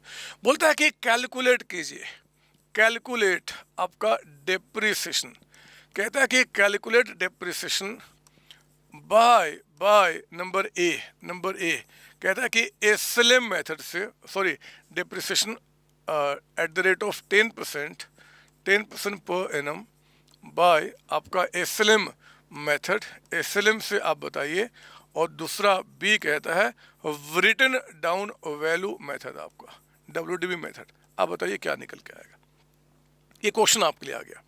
तो मैं आपको कहता है कि सॉल्यूशन के अंदर में आप देखिए कितना मजा आपको आने वाला है। पर बच्चे एसएलएम मेथड से नंबर ए अगर आप डेप्रिसिएशन निकालते हैं, डेप्रिसिएशन बाय एसएलएम मेथड, आप जानते हैं कि एसएलएम मेथड में we charge this rate of 10% on cost price of the asset. SLM we apply on the cost price. क्या मेरे बच्चे ये कॉस्ट प्राइस है? क्या ये 8 लाख रुपीज कॉस्ट प्राइस है? नहीं, इसने खुद कह दिया कि बुक वैल्यू है। अगर यहाँ पे कुछ नहीं बोलता तो मैं क्या मानता ये कॉस्ट है। ये ब्रह्मा भी आके बोले कुछ की नहीं चेंज कर दो मत मानना, कुछ ना बोले यहाँ पे तब तो कॉस्ट ही है जो एक्चुअली यूनिवर्सल ट्रूथ है। लेकिन एग्जामिनर आपके साथ गेम करने के लिए अगर वो कह दे कि नहीं भैया हम तो मशीन की बुक वैल्यू बता रहे हैं 8 लाख रुपीज, तो आप समझ लेना इसका मतलब है कि वो पता है क्या कर रहा है, इस 5 लाख में इस 2 लाख को माइनस करके ये वैल्यू आपको बता रहा है जिसको हम बोलते हैं बुक वैल्यू, ये बता रहा है। तो ठीक है, हम उसके गेम में थोड़ी फंसने वाले हैं। हम एसएलएम को आपका अप्लाई करने के लिए हम उसकी कॉस्ट जानेंगे, एंड कॉस्ट के लिए ये जो 8 लाख रुपीज उसकी वैल्यू बता रहा है उसमें 2 लाख रुपीज को हम क्या करेंगे जी, पहले ऐड करेंगे, और 10 लाख रुपीज का 10% यानी कि डेप्रिसिएशन कितना आ जाएगा 1 लाख रुपीज। कोई डाउट इसके अंदर में? नहीं सर। हाँ, अगर वो कहता है कि डेप्रिसिएशन निकालिए बाय डब्ल्यूडीवी मेथड, तब तो मेरे बच्चे चेहरे पे एक स्माइल लेकर आओ ना। डब्ल्यूडीवी जो 10% आपको अप्लाई करना है that is on book value, और बुक वैल्यू कितना बता रहा है 8 लाख रुपीज। तो सीधे हम क्या करेंगे 8 लाख का निकाल लेंगे, ये 80,000। कई बार आपके एग्जाम में ये क्वेश्चंस आ चुके हैं, ऐसे बड़े क्वेश्चन के रूप में भी दिखाऊंगा भी, और ये आपके एग्जाम में कई बार 1 मार्क में भी सब क्वेश्चन बन जाते हैं एमसीक्यू के रूप में और ऐसे वैसे। तो आपको बिल्कुल तैयार रहना है, ठीक है ना। तो प्लीज़ कॉपी कर लीजिए आप इसको, एक कॉपी कर लीजिए। हमने आपको प्रोविजन फॉर डेप्रिसिएशन के बारे में थोड़ी बड़ी बातें भी बताई। सर क्या प्रोविजन फॉर डेप्रिसिएशन का कॉन्सेप्ट खत्म हो गया? ना मेरे बच्चे, अभी कहानी और चलेगी, मैं आपको दिखाता हूँ। पहले यहाँ तक क्लियर आपको? यस। अब मैं आता हूँ आपके पास कॉन्सेप्ट बिल्डिंग क्वेश्चन के अंदर में example number 3, example number 3। But 3 में आने के पहले एक छोटी सी बात आपसे करना चाहता हूँ। पता है क्या, 3 अभी मैं मिटा देता हूँ, आपने मिटाना, लिख लिया है तो मैं छोटी सी बात करना चाहता हूँ, सुनिए ध्यान से। क्या याद है ये कौन थे? मैंने इनको क्या बोला था? मैंने कहा था इनको एक स्मार्ट पापा, ये एक स्मार्ट पापा है, और ये इनके क्या थे जी, एक प्यारे से छोटे से बेटे, आपका एक बेटा, इनका बेटा या बेटी कुछ भी। देखो पापा ने एस्टिमेट लगाया था, एस्टिमेट कि आज से 5 इयर्स के बाद जब बच्चा मेरा बड़ा हो जाएगा तो इसको पढ़ाने के लिए कितने रुपए की रिक्वायरमेंट आएगी, 5 लाख रुपए। एस्टिमेट ही तो होता है, हम भगवान थोड़े ही हैं। हमने एस्टिमेट लगाया था कि मेरा बच्चा जब बड़ा हो जाएगा उसको पढ़ने के लिए 5 लाख की रिक्वायरमेंट आएगी। इस स्मार्ट पापा ने क्या किया था, हर एक साल जो प्रॉफिट कमाया था बच्चे, उसमें से 1-1 लाख रुपये जमा किया था, और उसको कहाँ इकट्ठा किया था, किस अकाउंट में? एजुकेशन फंड, यानी कि बैंक में उन्होंने एक एजुकेशन फंड आपका ओपन किया हुआ है, और उसमें कितने रुपए जमा करके रखे हैं, 5 लाख रुपए। ठीक है, स्मार्ट पापा थे। लेकिन पता है क्या हुआ, जब ये बच्चा बड़ा हो गया 5 साल के बाद और पढ़ाने की रिक्वायरमेंट आई, तो पता है क्या हुआ कि जिस एस्टिमेट को इन्होंने 5 लाख रुपए सोचा था, ओहो, वो 5 लाख ना होके 5,40,000 रुपये वहां पे लग रहे हैं। मतलब वहाँ पे फीस जो टोटल पापा को पे करना उस बच्चे को पढ़ाने के लिए 540। अब पापा क्या करेंगे? अब देखो ना, उन्होंने तो 5 लाख का हिसाब बनाया था ना बच्चे, 5 लाख रुपीज आपका, कि 5 लाख रुपए हमें खर्च करने पड़ेंगे। लेकिन महंगाई बढ़ गई, फीस बढ़ गया और 540 की रिक्वायरमेंट आ गई। अब क्या करेंगे? तो क्या अब पापा मतलब कि पिछले 5 साल जो कर चुके हैं उसको क्या वो चेंज कर सकते हैं? नहीं कर सकते हैं। ठीक है, कोई बात नहीं। पापा के पास पता क्या उपाय है कि अगर मेरे बच्चे को पढ़ाने के लिए 540 की रिक्वायरमेंट है, 5 लाख रुपीज मैंने ऑलरेडी रखा हुआ है, जो कम ही पड़ रहा है ना 40,000, वो कोई बात नहीं। जो करंट ईयर का आपका प्रॉफिट लॉस होगा, मतलब करंट ईयर में जो कमाएंगे वहां से निकाल कर क्या करेंगे, आपको दे देंगे कि लो जी आप पढ़ाई कर लो। पढ़ाना तो है ना बच्चे, ऐसा थोड़े कि नहीं पढ़ाएंगे। तो 5 लाख रुपीज अभी तक हमने जमा करके रखा था, जो भी कम ज़्यादा होगा हम प्रॉफिट लॉस से क्या करेंगे, उसको एडजस्ट करेंगे, प्रॉफिट लॉस से निकाल देंगे। हो गया। अरे मत सोचना कि ये वो, कुछ नहीं। मैं आपको आपके मम्मी पापा के बारे में, मैं किसी स्मार्ट पापा के बारे में नहीं बताना चाहता, मेरा वो काम नहीं है।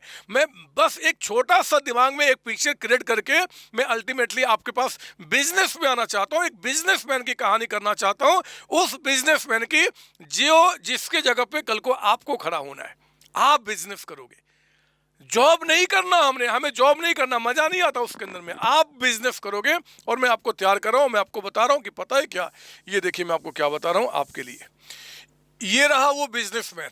मान लीजिए ये आप वो बिजनेसमैन हो और आपने क्या किया बच्चे, आपके पास एक मशीन है। आपने एक मशीन परचेज किया था 5 लाख रुपीज का। आपने एस्टिमेट लगाया था कि इसका जो लाइफ होएगा वो 5 ईयर्स होगा। ठीक है ना, मैं एक बिजनेसमैन की बात करता हूँ। इन्होंने क्या किया कि आपका ये लाइफ कितना था जी, 5 ईयर्स, 1 2 3 4 एंड 5। हुआ क्या कि इस बिजनेसमैन ने अपने प्रॉफिट लॉस अकाउंट से निकालकर पैसा प्रोविजन फॉर डेप्रिसिएशन अकाउंट में उन्होंने पहले साल में कितना जमा किया, 1 लाख रुपीज। सेकेंड ईयर में कितना जमा किया, 1 लाख रुपीज। तीसरे साल में कितना जमा किया, 1 लाख रुपीज। चौथे साल में कितना जमा किया, 1 लाख रुपीज। और इस अकाउंट में टोटल अमाउंट कितना हो गया था, 4 लाख रुपीज। यानी कि इन 4 वर्षों के बाद ये जो प्रोविजन फॉर डेप्रिसिएशन है मेरे बच्चे, उस प्रोविजन फॉर डेप्रिसिएशन में ये पैसा कितना रखे हुए, 4 लाख रुपीज। इन्होंने एस्टिमेट लगाया था कि लाइफ 5 ईयर्स तक चलेगा। एस्टिमेट है ना, कोई एग्जैक्ट तो नहीं पता। लेकिन 4 साल के बाद ही क्या हुआ कि ये मशीन मान लो आपका खराब हो गया, बर्बाद हो गया, या कोई नई टेक्नोलॉजी आ गई और जिसके चलते इस मशीन को रिप्लेसमेंट की नीड आज ही क्रिएट हो गई है। और आज तक हमने पैसा कितना जमा किया, 4 लाख रुपीज। अब मैं क्या करूं, जो नया मशीन हमें परचेज करना है उसके लिए कितने रुपए चाहिए, 5 लाख रुपीज। हमने पैसा कितना जमा किया, 4 लाख। तो और पैसे कहां से आएंगे? ध्यान से मेरी बात सुनिए। एग्जैक्टली वही जो ये स्मार्ट पापा करते हैं ना बच्चे, वही काम ये भी एक बिजनेसमैन यानी कि आप करोगे। होगा क्या ना, आपको कुछ ऐसा करना होगा। मुझे बताओ, नया मशीन को परचेज करने के लिए हमें कितने रुपए की रिक्वायरमेंट है, 5 लाख रुपीज। लेकिन हमने आज तक पैसा अभी तक जमा करके कितना रखा हुआ, 4 लाख रुपीज। तो ठीक है, हमने 4 lakh rupees provision for depreciation के नाम पे जमा करके रखा हुआ है। ये मशीन मेरे बच्चे अगर मान लो कि आपका हमें आज ही बेचने की नौबत आ गए, तो हमने क्या क्या होगा, एज स्क्रैप भी अगर इसको बेचा होगा तो कुछ तो पैसे मिले होंगे। बताओ ना, अगर ये मशीन जो आज ऑब्सोलीट हो गया, खराब हो गया, अगर हम एक कबाड़ी वाले को, एक स्क्रैप वाले को भी बेच दें, तो मान लो इस मशीन को बेचकर हमारे पास क्या बाजी कि आपका 70,000 की रिकवरी हो गई, इस मशीन से आ गया। हमें नया मशीन खरीदने के लिए पैसे कितने चाहिए, 5 लाख। हम लोगों ने अभी तक पैसे इकट्ठा कितने कर लिए, 470। और अभी भी कितने अमाउंट की कमी है, 30,000। तो जो अमाउंट 30,000 कम पड़ रहा है ना इस मशीन को परचेज करने के लिए, ये मेरे बच्चे हम लोग क्या करेंगे कि करंट ईयर के प्रॉफिट लॉस अकाउंट से चार्ज कर लेंगे। एग्जैक्टली वही जैसे हम पिछले मेथड में भी करते थे। याद कीजिए, पिछले मेथड में भी मतलब जो पहले अभी तक हमने पढ़ा कि मशीन को बेचने पे कोई घाटा फायदा हुआ तो हम प्रॉफिट लॉस से चार्ज किए ना, वही काम यहाँ भी कर लेंगे। हम लोग क्या करेंगे, 30,000 प्रॉफिट से चार्ज कर लेंगे। इसकी अकाउंटिंग कैसे होगी अभी मैं आपको दिखाऊंगा, बट फिलहाल मेरा मोटिव है कि आपके कॉन्सेप्ट को ब्रशअप करना। अब ध्यान से सुनिए मेरी बात। एक मशीन 5 लाख रुपीज का है, उस मशीन के नाम पे आज तक हमने कितना जमा करके रखा हुआ है, 4 लाख रुपीज। हमें आज ही उस मशीन को रिप्लेस करना है। तो 4 लाख प्रोविजन में है, उस मशीन को बेच के जितना पैसा आ गया वो इकट्ठा कर लो, 470 हो गया, और कुछ कम ज़्यादा हो रहे हैं तो हम क्या करेंगे जी, प्रॉफिट लॉस से निकाल लेंगे, क्योंकि हर एक बिजनेसमैन जो कमाता है उसी से तो सारे खर्चे मीट करेगा। तो जो भी कमाया उसको प्रॉफिट लॉस के रूप में हम क्या करेंगे, प्रॉफिट लॉस से चार्ज कर लेंगे। तो ये एक तरीके से मेरे बच्चे मैंने आपको बताया कि एक्चुअली कि हम किस तरीके से अकाउंटिंग करने वाले हैं, क्या क्या काम करने वाले हैं, ठीक है ना। क्या मैं अब आपको प्रॉपर एक अच्छे क्वेश्चन को सॉल्व करके दिखा दूं? यस सर, आप दिखा दो। ठीक है मेरे बच्चे, मैं आपको दिखाऊंगा, एक क्वेश्चन सॉल्व करके दिखाऊंगा, लेकिन उसके पहले एक छोटा सा सवाल और भी है जो मैं आपसे पूछूंगा, आप मुझे उसका जवाब दीजिए, हम उसको क्लियरिफाई करेंगे और फिर क्लास को आगे बढ़ाएंगे एक अच्छे क्वेश्चन के साथ। सुनिए ध्यान से मैं क्या बता रहा हूँ। मैं फिर से ये लेकर चलता हूँ एक स्मार्ट पापा, है ना। ये क्या है जी, ये एक स्मार्ट पापा है, ठीक है। पापा इन्होंने क्या क्या, ये अपना बिजनेस कर रहे हैं, मैंने आपको बताया हुआ पहले से बिजनेस कर रहे हैं।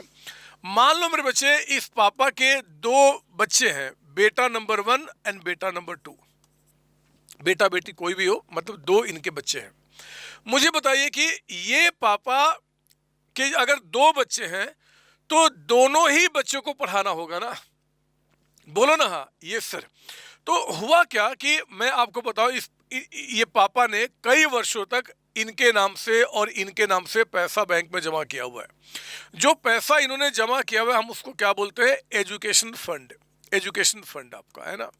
मान लीजिए बेटा 1 के नाम पे उन्होंने 8,50,000 रुपीज का पैसा जमा किया हुआ है, और बेटा 2 के नाम पे 750 का पैसा जमा किया हुआ है। यानी कि एजुकेशन फंड में टोटल अमाउंट कितना जमा हो चुका है जी आपका, यहाँ पे 16 लाख रुपीज। पापा ने एजुकेशन फंड यानी कि दोनों बच्चों को पढ़ाने के लिए उन्होंने 16 लाख रुपीज का अमाउंट जमा करके रखा हुआ है। जिस 16 में इस बेटे के नाम पे 850 है और इस बेटे के नाम पे 750 है। मैं एक सवाल पूछता हूं, मुझे बताना मेरे बच्चे, एजुकेशन फंड के नाम पे टोटल कितना, 16 लाख, इस बेटे के नाम पे 850, इस पे कितना 750 है। मान लो आज ये जो बेटा 1 है, आज इसको पढ़ाने के लिए एक बड़े अमाउंट की रिक्वायरमेंट है। तो मुझे बताइए कि अगर बेटा 1 को पढ़ाने की अगर रिक्वायरमेंट है, और रिक्वायरमेंट मान लीजिए हमने तो जमा किया था 815 के नाम पे, 715 के नाम पे, लेकिन हमें जो रिक्वायरमेंट है वो अगर मान लो 9 लाख रुपीज की आ गई। 9 लाख किसको पढ़ाने के लिए जी, बेटा 1 को पढ़ाने के लिए, बेटा 1 को पढ़ाने के लिए। तो मुझे बताओ कि पापा ने बेटा 1 के नाम पे 850, बेटा 2 के नाम पे 750, यानी कि टोटल 16 लाख रुपीज रखा था। और होता क्या है कि बेटा 1 को आज पढ़ाने की रिक्वायरमेंट आ गई, हमने जितना एस्टिमेट लगाया था उससे कहीं ज़्यादा, यानी कि 9 लाख रुपीज।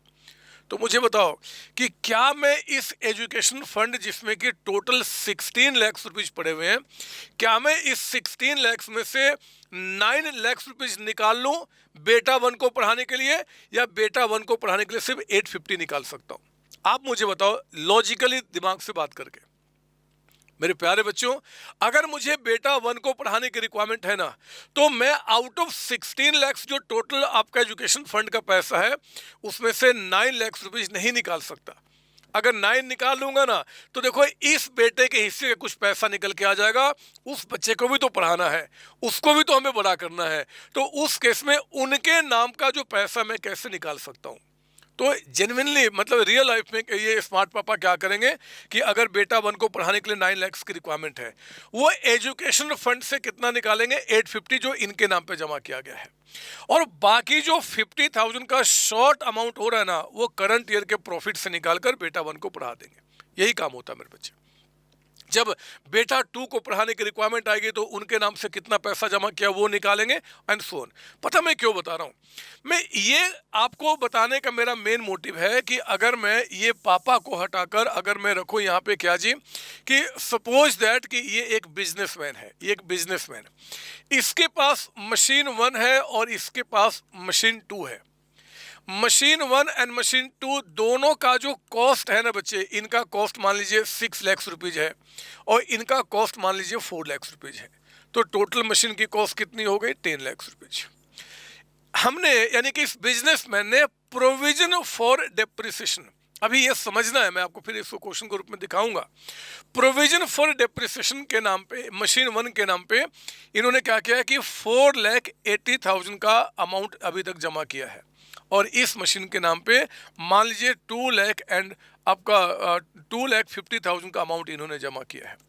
तो total provision for depreciation M1 और M2 का मिला के कितना हो गया? 7,30,000, 730 आपका 730 हो गया। मान लीजिए M1 को आज इन्होंने क्या किया जी, सेल कर दिया, M1 को सेल कर दिया, और इसके जगह पे नया मशीन उनको परचेज करना है, नया मशीन लेना है M1 के रिप्लेसमेंट पे। तो कहते हैं कि जरा मुझे बताओ कि अगर ये M1 आपका सोल्ड हो गया तो मेरे बच्चे M1 के नाम पे हमें कितना पैसा इकट्ठा करना है जी? 6 लाख। हमें 6 लाख रुपए चाहिए। कहाँ से पैसे आएंगे ये 6 लाख रुपीज?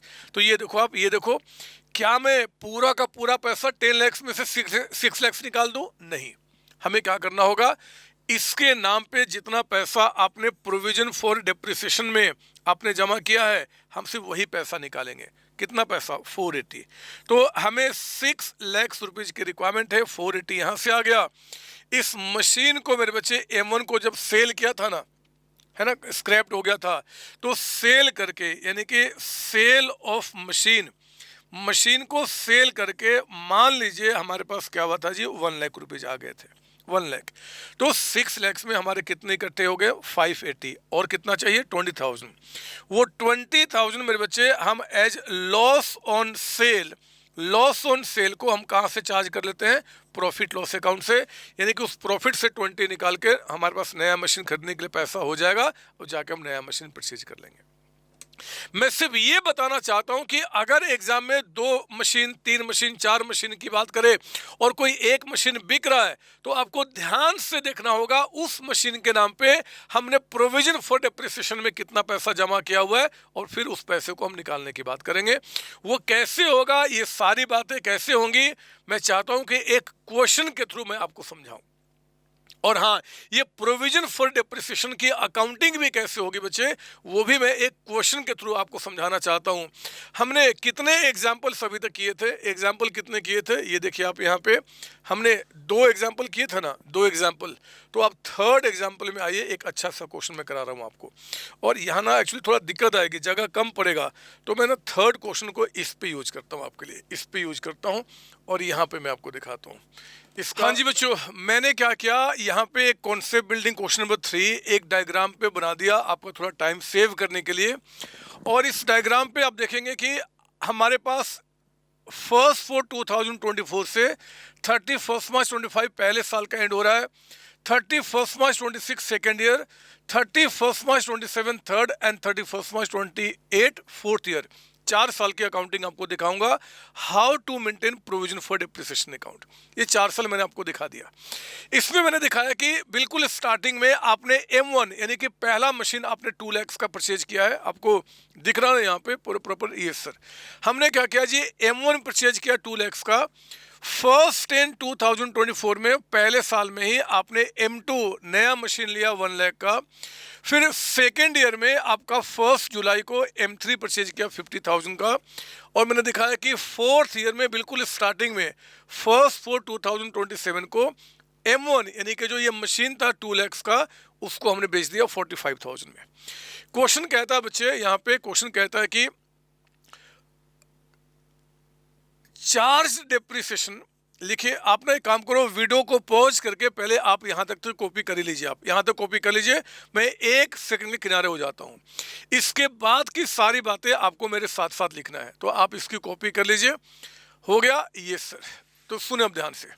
कहता है कि charge depreciation at the rate of मान लो क्वेश्चन कहता है कि 10% पर एनम बाय ये कहता है कि SLM मेथड, आपका SLM मेथड से हमें क्या करना है, डेप्रिसिएशन चार्ज करना है। और फिर कहता है कि प्रिपेयर, आपको बनाना है यहाँ पे प्रिपेयर क्या क्या जी, एक तो मशीनरी अकाउंट लिखिए मेरे साथ, बिल्कुल आगे पीछे आपको नहीं होना है।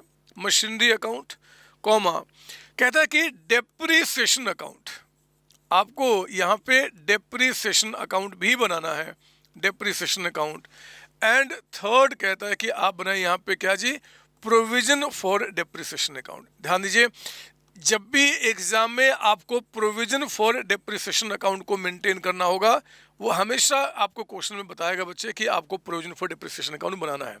तो यहाँ पे 3 अकाउंट बोल रहा बनाने के लिए, machine account, depreciation account and provision for depreciation account.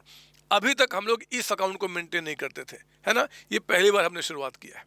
तो देखिए मैं क्या करूँगा, आप इसको जल्दी से आप यहाँ पे कॉपी कर लीजिए और मेरे साथ अब आप शुरू करेंगे यहाँ पे सॉल्यूशन।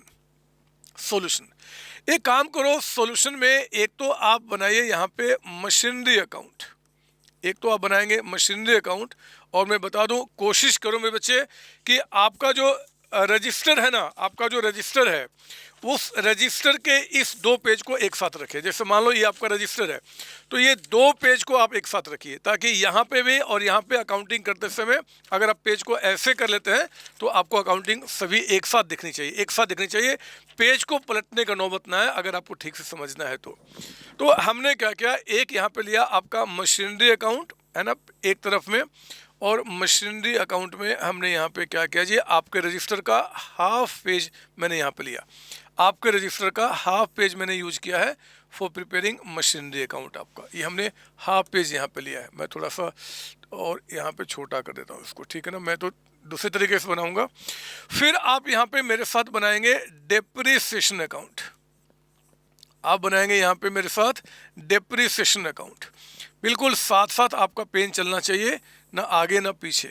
तो आपने क्या किया, यहाँ पे मेरे साथ बनाया डेप्रिसिएशन अकाउंट, है ना। डेप्रिसिएशन अकाउंट के लिए भी आपके रजिस्टर के हाफ पेज की रिक्वायरमेंट आएगी कम से कम। इसके बाद आप मेरे साथ बनाइए यहाँ पे प्रोविजन फॉर डेप्रिसिएशन अकाउंट, आप दूसरे पेज पे बना लेंगे, मैं इसी के साथ आपको दिखा रहा हूँ। तो एक आपने बनाया क्या जी, प्रोविजन फॉर डेप्रिसिएशन अकाउंट, है ना, प्रोविजन फॉर डेप्रिसिएशन अकाउंट, ये हमने यहाँ पे रेडी किया।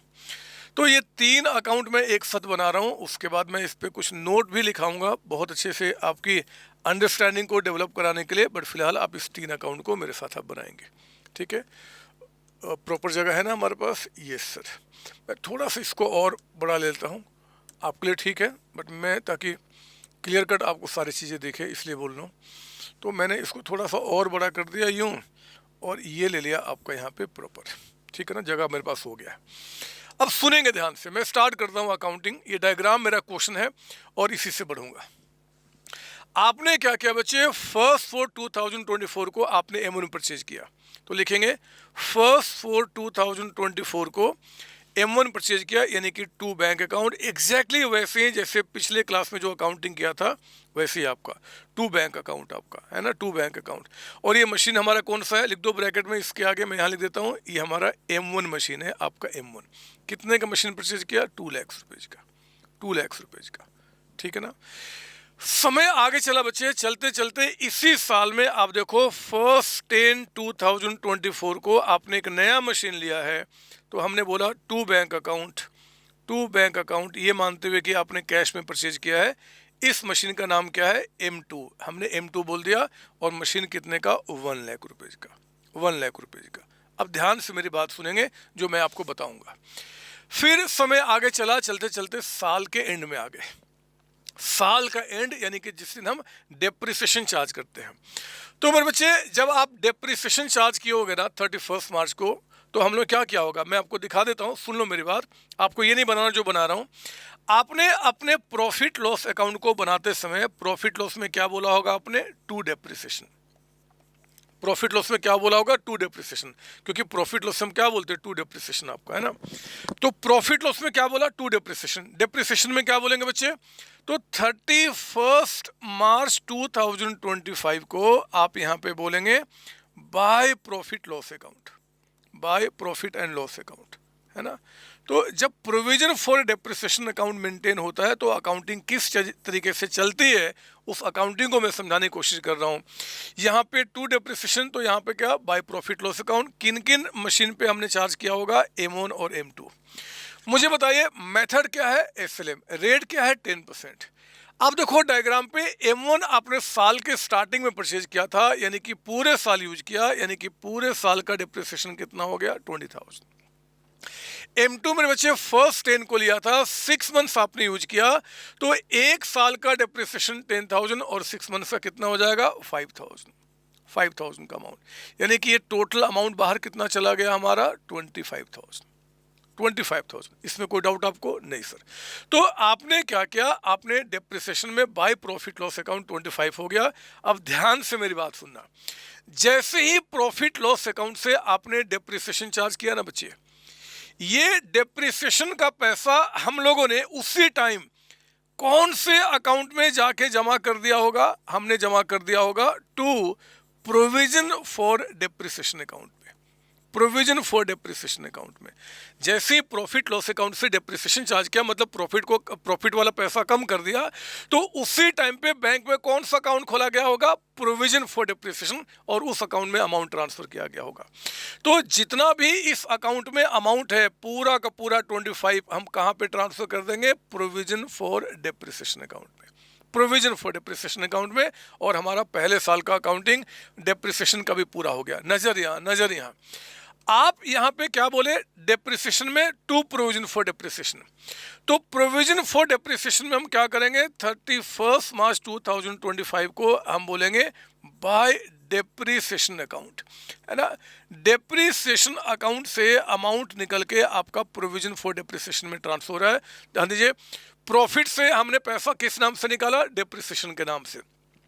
वो डेप्रिसिएशन का नाम का पैसा हमने कहाँ जमा कर दिया, प्रोविजन फॉर डेप्रिसिएशन में। तो बिल्कुल वही चीज जो अभी मैं आपको समझाया कर रहा था उसको अकाउंटिंग के रूप में दिखा रहा हूँ। बिल्कुल दिमाग शांत रखेंगे। और हाँ, प्रोविजन फॉर डेप्रिसिएशन बताओ कितना जमा किया हमने, 25,000। ये 25,000 इस अकाउंट में आके जमा हो गया। आप चाहो तो इसका डिटेल दिखा दीजिए कि जो 25,000 इसमें जमा हुआ है, इसमें से दो बेटे यानी कि दो मशीन के नाम पे है, एक M1 और M2। M1 के नाम पे हमने कितना जमा किया है, जिसमें 20,000 का अमाउंट आपका। M2 के नाम पे कितना जमा किया है, 5,000 का अमाउंट, और ये दोनों मिला के कितना हो गया, 25,000। अरे जब भी हम प्रोविजन फॉर डेप्रिसिएशन को मेंटेन करते हैं, मशीनरी अकाउंट से मेरे बच्चे हम डेप्रिसिएशन का कुछ भी नहीं करते। आप देख सकते हो डेप्रिसिएशन का हमने मशीन में कुछ भी नहीं किया, जितना भी चार्ज किया उसको हम प्रोविजन में इकट्ठा कर रहे हैं। आपका क्लियर ना, ये सर। तो अब हम क्या करेंगे, ये देखिए आप यहाँ पे अब आप अकाउंट्स क्लोज कीजिए। पहले साल का एंड का, फर्स्ट ईयर का एंड आ गया, अकाउंट्स को हम क्लोज करते हैं। तो फर्स्ट ईयर का एंड यानी कि 31 मार्च 2025 को बताइए मशीन का बाय बैलेंस CD कितना दिखेगा, 2 + 1 यानी कि 3 लाख रुपीज़ का अमाउंट। ये 3 लाख रुपीज़ अमाउंट आपका यहाँ पे दिखेगा, है ना बच्चे। ये सर आप देखो, प्रोविजन फॉर डेप्रिसिएशन अकाउंट आपका क्लोज हो चुका है, क्योंकि जो भी हमने डेप्रिसिएशन चार्ज किया वो सारा पैसा कहाँ ट्रांसफर हो गया, प्रोविजन में। ये दोनों साइड आपका टैली हो जाएगा, 25 आपका, है ना, 25। और फिर जो हमारा प्रोविजन फॉर डेप्रिसिएशन अकाउंट है, प्रोविजन फॉर डेप्रिसिएशन, इस अकाउंट में आपका साल के एंड में यानी कि 31 मार्च 25 को इसमें जो बैलेंस रह जाएगा टू बैलेंस CD, वो कितना अमाउंट रह जाएगा, यही 25,000। यानी कि अभी तक पहले साल के एंड में हमारे पास प्रोविजन फॉर डेप्रिसिएशन में 25,000 हमने जमा करके रखा है, जिसमें से M1 के नाम पे इतना है, M2 के नाम पे इतना। सब कुछ क्लियर है यहाँ पे मेरे बच्चे, सब कुछ क्लियर है। आइए ना इसको भी क्लोज करते हैं। ये हमने क्या किया, इसको क्लोज किया और पहले साल का एंड हमने यहाँ पे लेकर आया आपका 25,000 एंड आपका यहाँ पे क्या जी 25,000। क्लियर ना, ये सर। तो पहले साल का सब कुछ एंड हो गया ना, इसको एंड कर लिया, ये भी एंड हो गया, इसको भी क्लोज कर लीजिए। फिर हम सेकेंड ईयर में प्रोसीड करेंगे।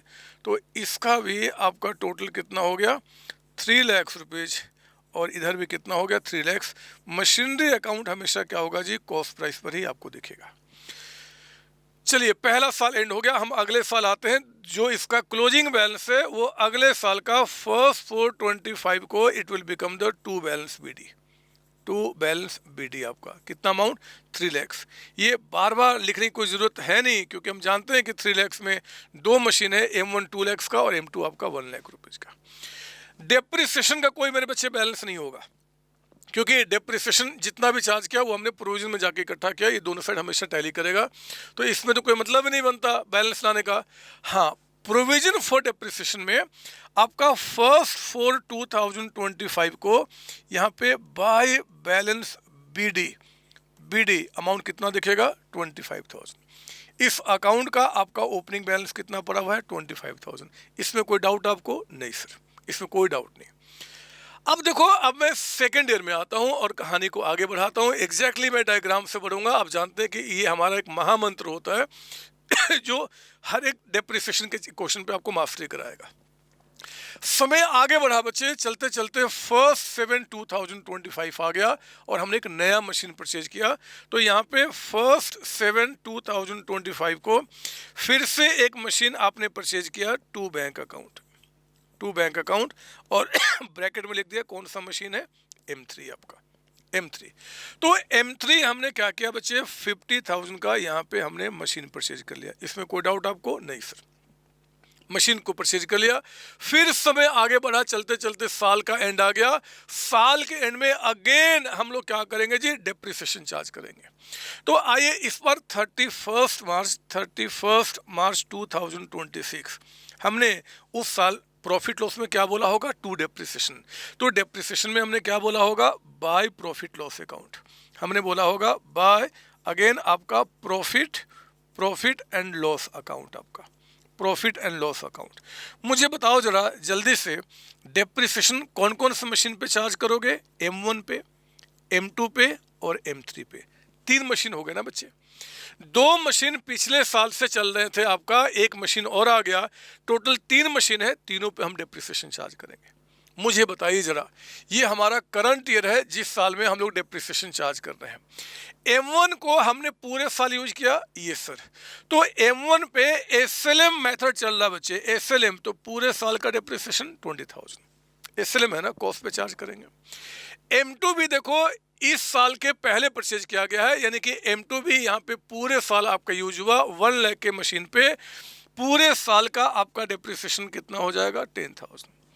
लेकिन M3 जो आपने यहाँ परचेज किया था करंट ईयर में 1 से 31 मार्च, 9 मंथ्स आपने इस एसेट्स को यूज किया है।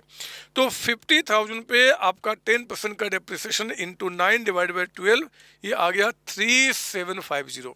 कितना आ गया, 3750। तो आप 3750 का आप यहाँ पे क्या करेंगे जी, डेप्रिसिएशन चार्ज करेंगे।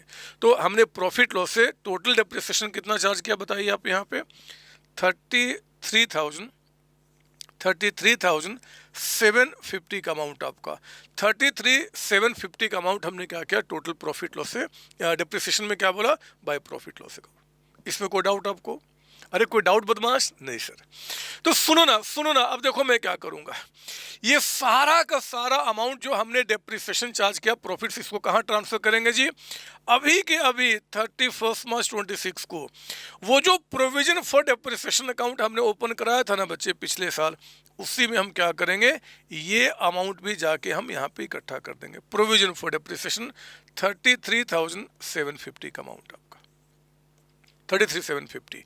और इमीडिएटली जैसे ही आपने बोला डेप्रिसिएशन में टू प्रोविजन, तो प्रोविजन में हम क्या बोलेंगे जी, यहाँ पे 31 मार्च 2026 को आपने कहा bye depreciation account, bye depreciation account आपका।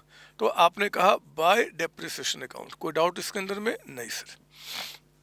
ठीक है, जल्दी से काम करो ना, ये 33,750 आप इस अकाउंट में इकट्ठा कीजिए।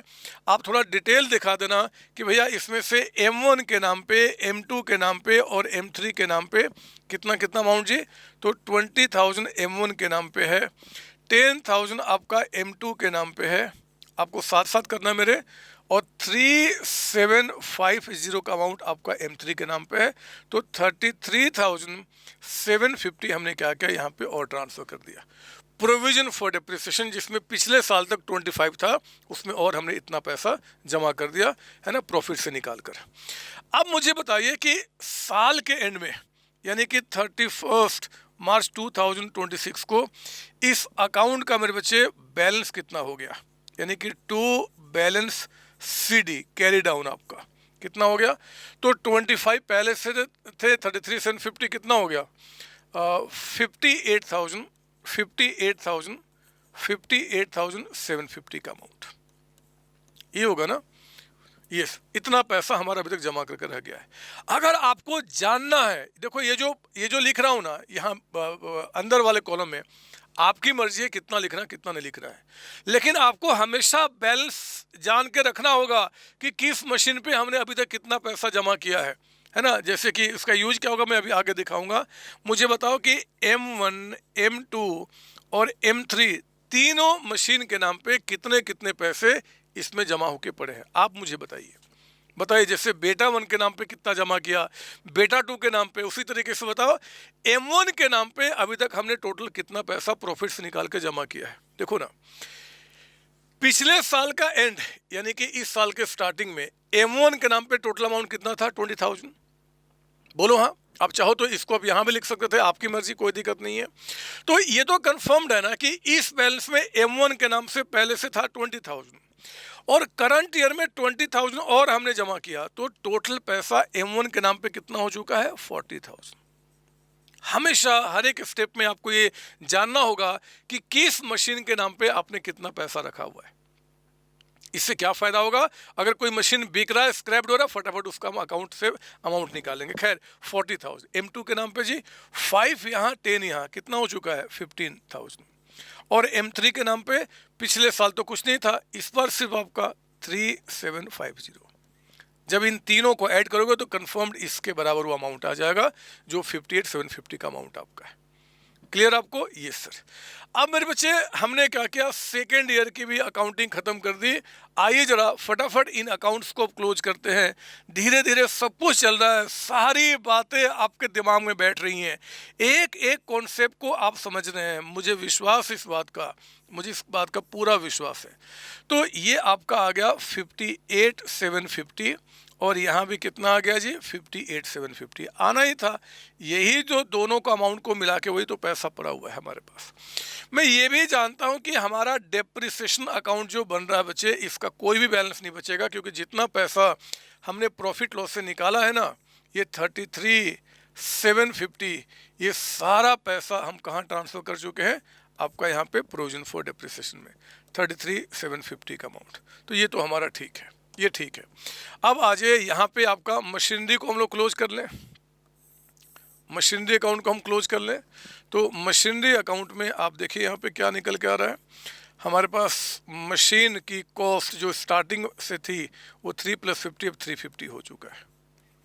यानी कि आपका 31 मार्च 2026 को बाय बैलेंस सीडी मशीन आपका इनमें टोटल कितना हो चुका है जी? 350 का अमाउंट आपका 350, और ये भी हमने क्या किया? क्लोज कर दिया 350। इसमें कोई डाउट आपको? नहीं सर। तो हमने तीनों अकाउंट्स यहाँ पे क्लोज कर दिए। आगे बढ़ूँ? Yes sir. अब देखो अगले साल में आओ और मशीन का 1/4/2026 को बताइए टू बैलेंस बीडी। मशीनरी तो हमेशा कॉस्ट पे ही दिखेगा और तीनों ही मशीन का कॉस्ट मिला के कितना है? 350। सर क्या हम इसका डिटेल यहाँ ना दिखाए? M1, M2, M3 दिखाओ ना, आपकी मर्जी है। इनर कॉलम में क्या लिखते हो वो अपने लिखते हो, एग्जामिनर के लिए नहीं, है ना। तो हम क्यों लिखे टाइम में बात करें जब हमें ऑलरेडी M2, M3, M3 का कॉस्ट पता है। तो इसका तो कोई ओपनिंग बैलेंस होगा नहीं। इसमें आप इसको लेकर आइए, जो इसका क्लोजिंग था 1/4/2026 को आप यहाँ पे क्या बोलेंगे? बाय बैलेंस आपका बीडी, बाय बैलेंस बीडी। और ये अमाउंट कितना है बच्चे? 58,750 का अमाउंट आपका। अगर आप चाहते हो कि इन तीनों का डिटेल मैं यहाँ लिखूँ, आप लिख सकते हो, बट मैं क्यों एग्जाम में टाइम वेस्ट करूँगा जब मुझे पता है कि यही तीनों की जो वैल्यू है वो यहाँ पे आपके इनर कॉलम में लिखी जाएगी। तो टाइम क्यों वेस्ट करेंगे, हम आगे बढ़ते हैं। अब सुनो, कितने साल की कहानी हो गई? 2 साल की। तीसरे साल में क्या हुआ? डायग्राम पे आप आइए। तीसरे साल में नज़र यहाँ डालिए मेरे बच्चे। तीसरे साल में कुछ भी नहीं हुआ, पूरे साल आपका सूखा ही चला गया। जो एक सेल भी हुआ तो अगले साल के स्टार्टिंग में, तीसरे साल में कुछ भी नहीं हुआ, कुछ भी नहीं हुआ। तो पता मैं क्या करूँगा? तीसरे साल जो कुछ भी नहीं हुआ तो आपका मशीन में तो कुछ हुआ ही नहीं है, आपका मशीन में तो कुछ नया परचेज सेल हुआ नहीं, छोड़ दो। पूरे साल में कुछ नहीं हुआ, बट साल के एंड में डेप्रिसिएशन तो चार्ज करोगे ना बदमाश? बोलो हाँ। Yes sir. तो साल के एंड में यानी कि 31 मार्च 2027 को हम लोग यहाँ पे क्या बोलेंगे जी? बाय बाय बताइए क्या लिखेंगे? तो आपने यहाँ पे क्या बोला होगा? By profit and loss account. And profit loss account से M1 के नाम पे, M2 के नाम पे और M3 के नाम पे आपने डेप्रिसिएशन चार्ज किया होगा। कितना चार्ज किया होगा? सुनो ना मेरी बात सुनो। इस बार मेरे बच्चे तीनों ही मशीन पे करंट ईयर में हम पूरे साल का चार्ज किए होंगे, और क्योंकि SLA मेथड है तो कॉस्ट प्राइस पे। तो इस पे 20,000, 10,000 एंड 5,000 फटाफट लिखते हैं यहाँ पे। पहले वाले पे 20,000 का डेप्रिसिएशन चार्ज हुआ होगा, दूसरे पे 10,000 का, और तीसरे में 5,000 का। हमने पूरे साल उसको यूज किया है, यानी कि 35,000 का आपने यहाँ पे क्या किया जी? डेप्रिसिएशन चार्ज किया बाय प्रॉफिट लॉस अकाउंट। मुझे बताओ इमीडिएटली ये 31 मार्च 27 को ये जो हमने डेप्रिसिएशन चार्ज किया, ये अमाउंट हम कहाँ ट्रांसफर करते हैं? We transfer this amount to आपका provision for depreciation. Provision for depreciation जहाँ पे अमाउंट इकट्ठा कर रहे हैं हम वहाँ पे ट्रांसफर कर देते हैं, एंड टोटल कितना हो गया? 35,035। बिना देर किए बगैर इस 35 को आप यहाँ पे लेकर आइए, इस 35 को यहाँ पे। तो 31 मार्च 27 को आपने क्या बोला यहाँ पे? Bye depreciation, bye depreciation account, bye depreciation account, ठीक है ना। और इस डेप्रिसिएशन अकाउंट में हम क्या करेंगे? तो तीन मशीन है, M1, M2 और M3। M1 के नाम पे 20,000, M2 के नाम पे 10,000 और M3 के नाम पे 5,000। टोटल कितना हो गया? 35,000। उसको हमने यहाँ पे इकट्ठा कर लिया। मैं और आगे बढ़ रहा हूँ, मुझे मज़ा आ रहा है। सर हमने तो जगह कम छोड़ा था। अरे कम क्यों छोड़ा था बदमाश? एक पेज पे ये था, दूसरे पेज पे आप ये कर रहे हो, जगह क्यों कम छोड़ा? मैंने तो नहीं बोला था आपको कम छोड़ने के लिए, ठीक है ना। तो हमने क्या किया? ये देखो तीसरे साल की भी अकाउंटिंग खत्म हो गई। आइए अकाउंट्स को क्लोज करते हैं।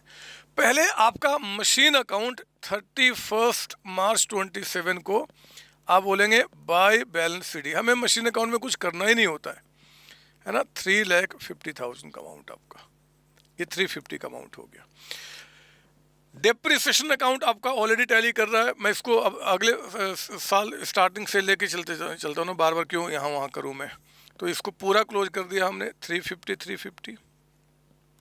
350 और अगले साल की अकाउंटिंग के लिए तैयार होने के लिए 1 for 2027 को आपने क्या बोला? To balance BD। आपका अमाउंट कितना है? 3,50,000, 350 का अमाउंट। यहाँ पे मेरे बच्चे इसको क्लोज कीजिए, और इसका कोई भी बैलेंस ओपनिंग बैलेंस के रूप में अगले साल नहीं जाएगा। तो 35,000 यहाँ एंड 35,000 यहाँ, ये भी हमारा काम पूरा हो गया। और हमारा जो प्रोविजन फॉर डेप्रिसिएशन अकाउंट है इसमें आइए। तो आपने कहा कि 31 मार्च 27 को यहाँ पे टू बैलेंस CD कितना हो जाएगा जी?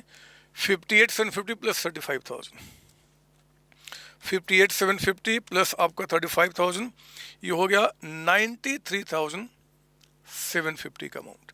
और इसका डिटेल मुझे यहाँ पर लिख देता हूँ मैं, ताकि हमेशा हमें याद रहे कितना कितना है M1, M2 और M3 के नाम पे। अरे सुनो ना, M1 यहाँ जो टोटल अमाउंट दिख रहा है स्टार्टिंग में, उसमें M1 के नाम पे 40 था, प्लस 20 और हो गया, यानी कि 60,000। M2 के नाम पे 15 प्लस 10 ये 25 हो गया, 25। और M3 के नाम पे ये प्लस ये, यानी कि 8,750 हो गया। आप बिलीव करो अपने संतोष सर पे, जब इस तीनों को ऐड करोगे तो 93,750 का अमाउंट निकल के आ जाएगा, है ना। इसी अमाउंट का हमने यहाँ बाइफिकेशन दिखाया है। इसको अब क्लोज कीजिए, तीसरा साल हमारा अंत हो गया। 93,750, यहाँ भी आपका 93,750, ये हमारा ख़त्म। अब मेरे बच्चे हम एंट्री करेंगे 4th ईयर में। तो आप यहाँ पे 1 for 2027 को लिखिए by balance BD, by balance BD। तीनों मशीन के नाम पे आज तक हमने पैसा कितना रखा हुआ है? 93,750 का अमाउंट। इतना पैसा हमने इकट्ठा करके रखा हुआ है। आप मेरी बातें समझ रहे हो ना? ऐसा तो नहीं ना कि मैं बस बोले जा रहा हूँ, बातें समझ में आ रही है ना? और मैं इसको अभी आगे और डिटेल में बताऊंगा, आप चिंता ना करो, अभी कॉन्सेप्ट पे आज हम लोग काम कर रहे हैं।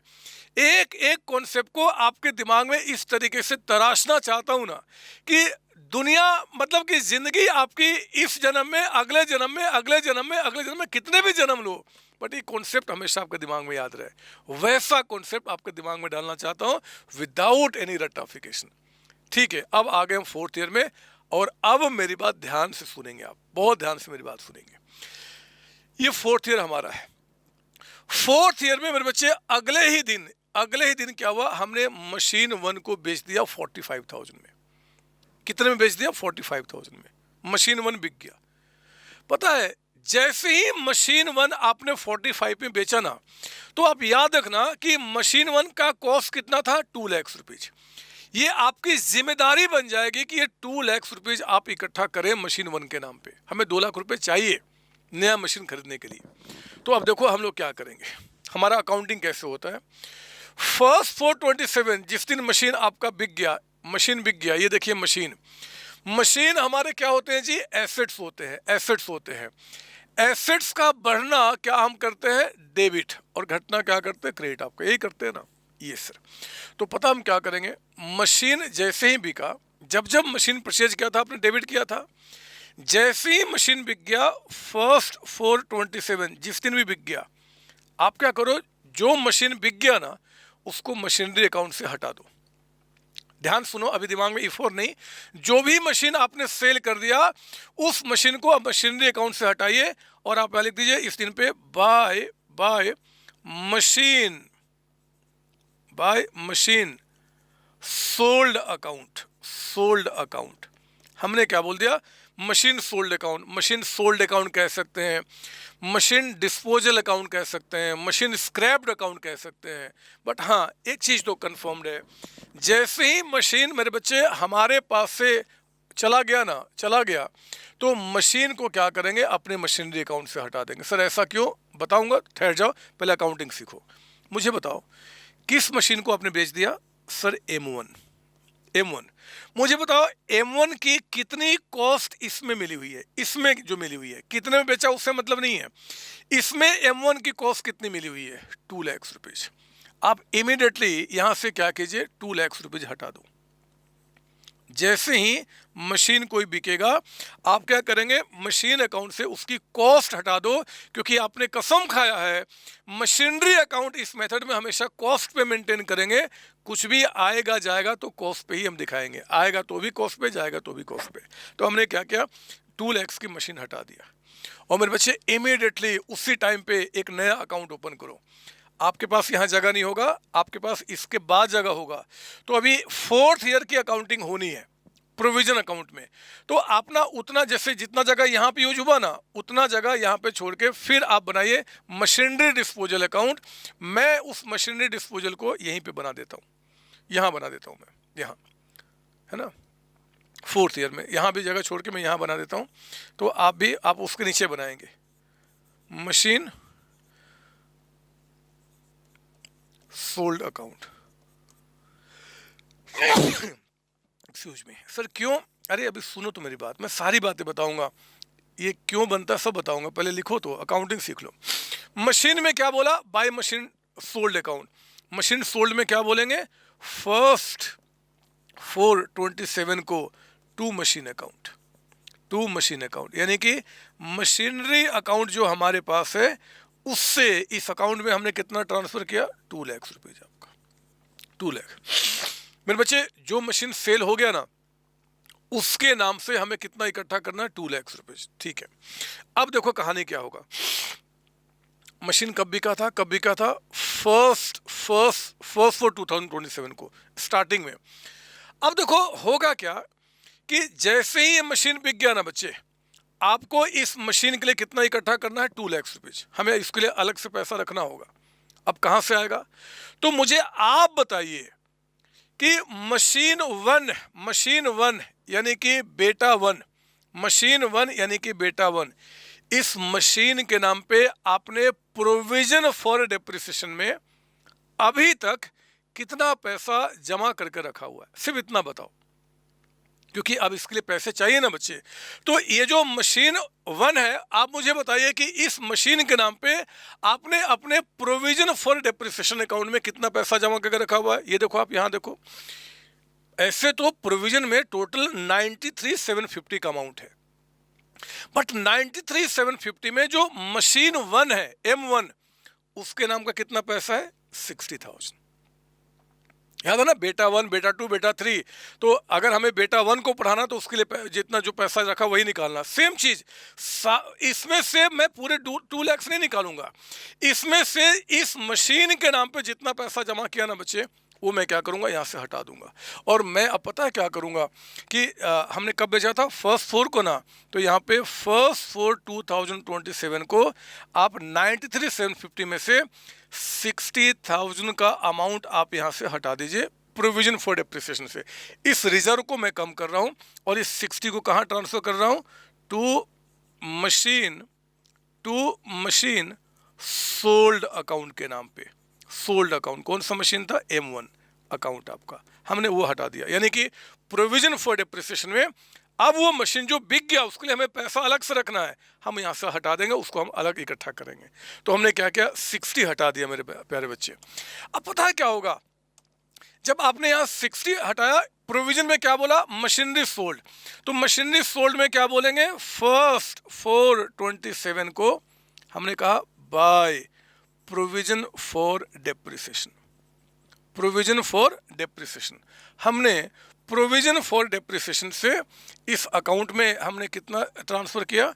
प्रोविजन फॉर डेप्रिसिएशन अकाउंट से कितना ट्रांसफर किया? 60,000।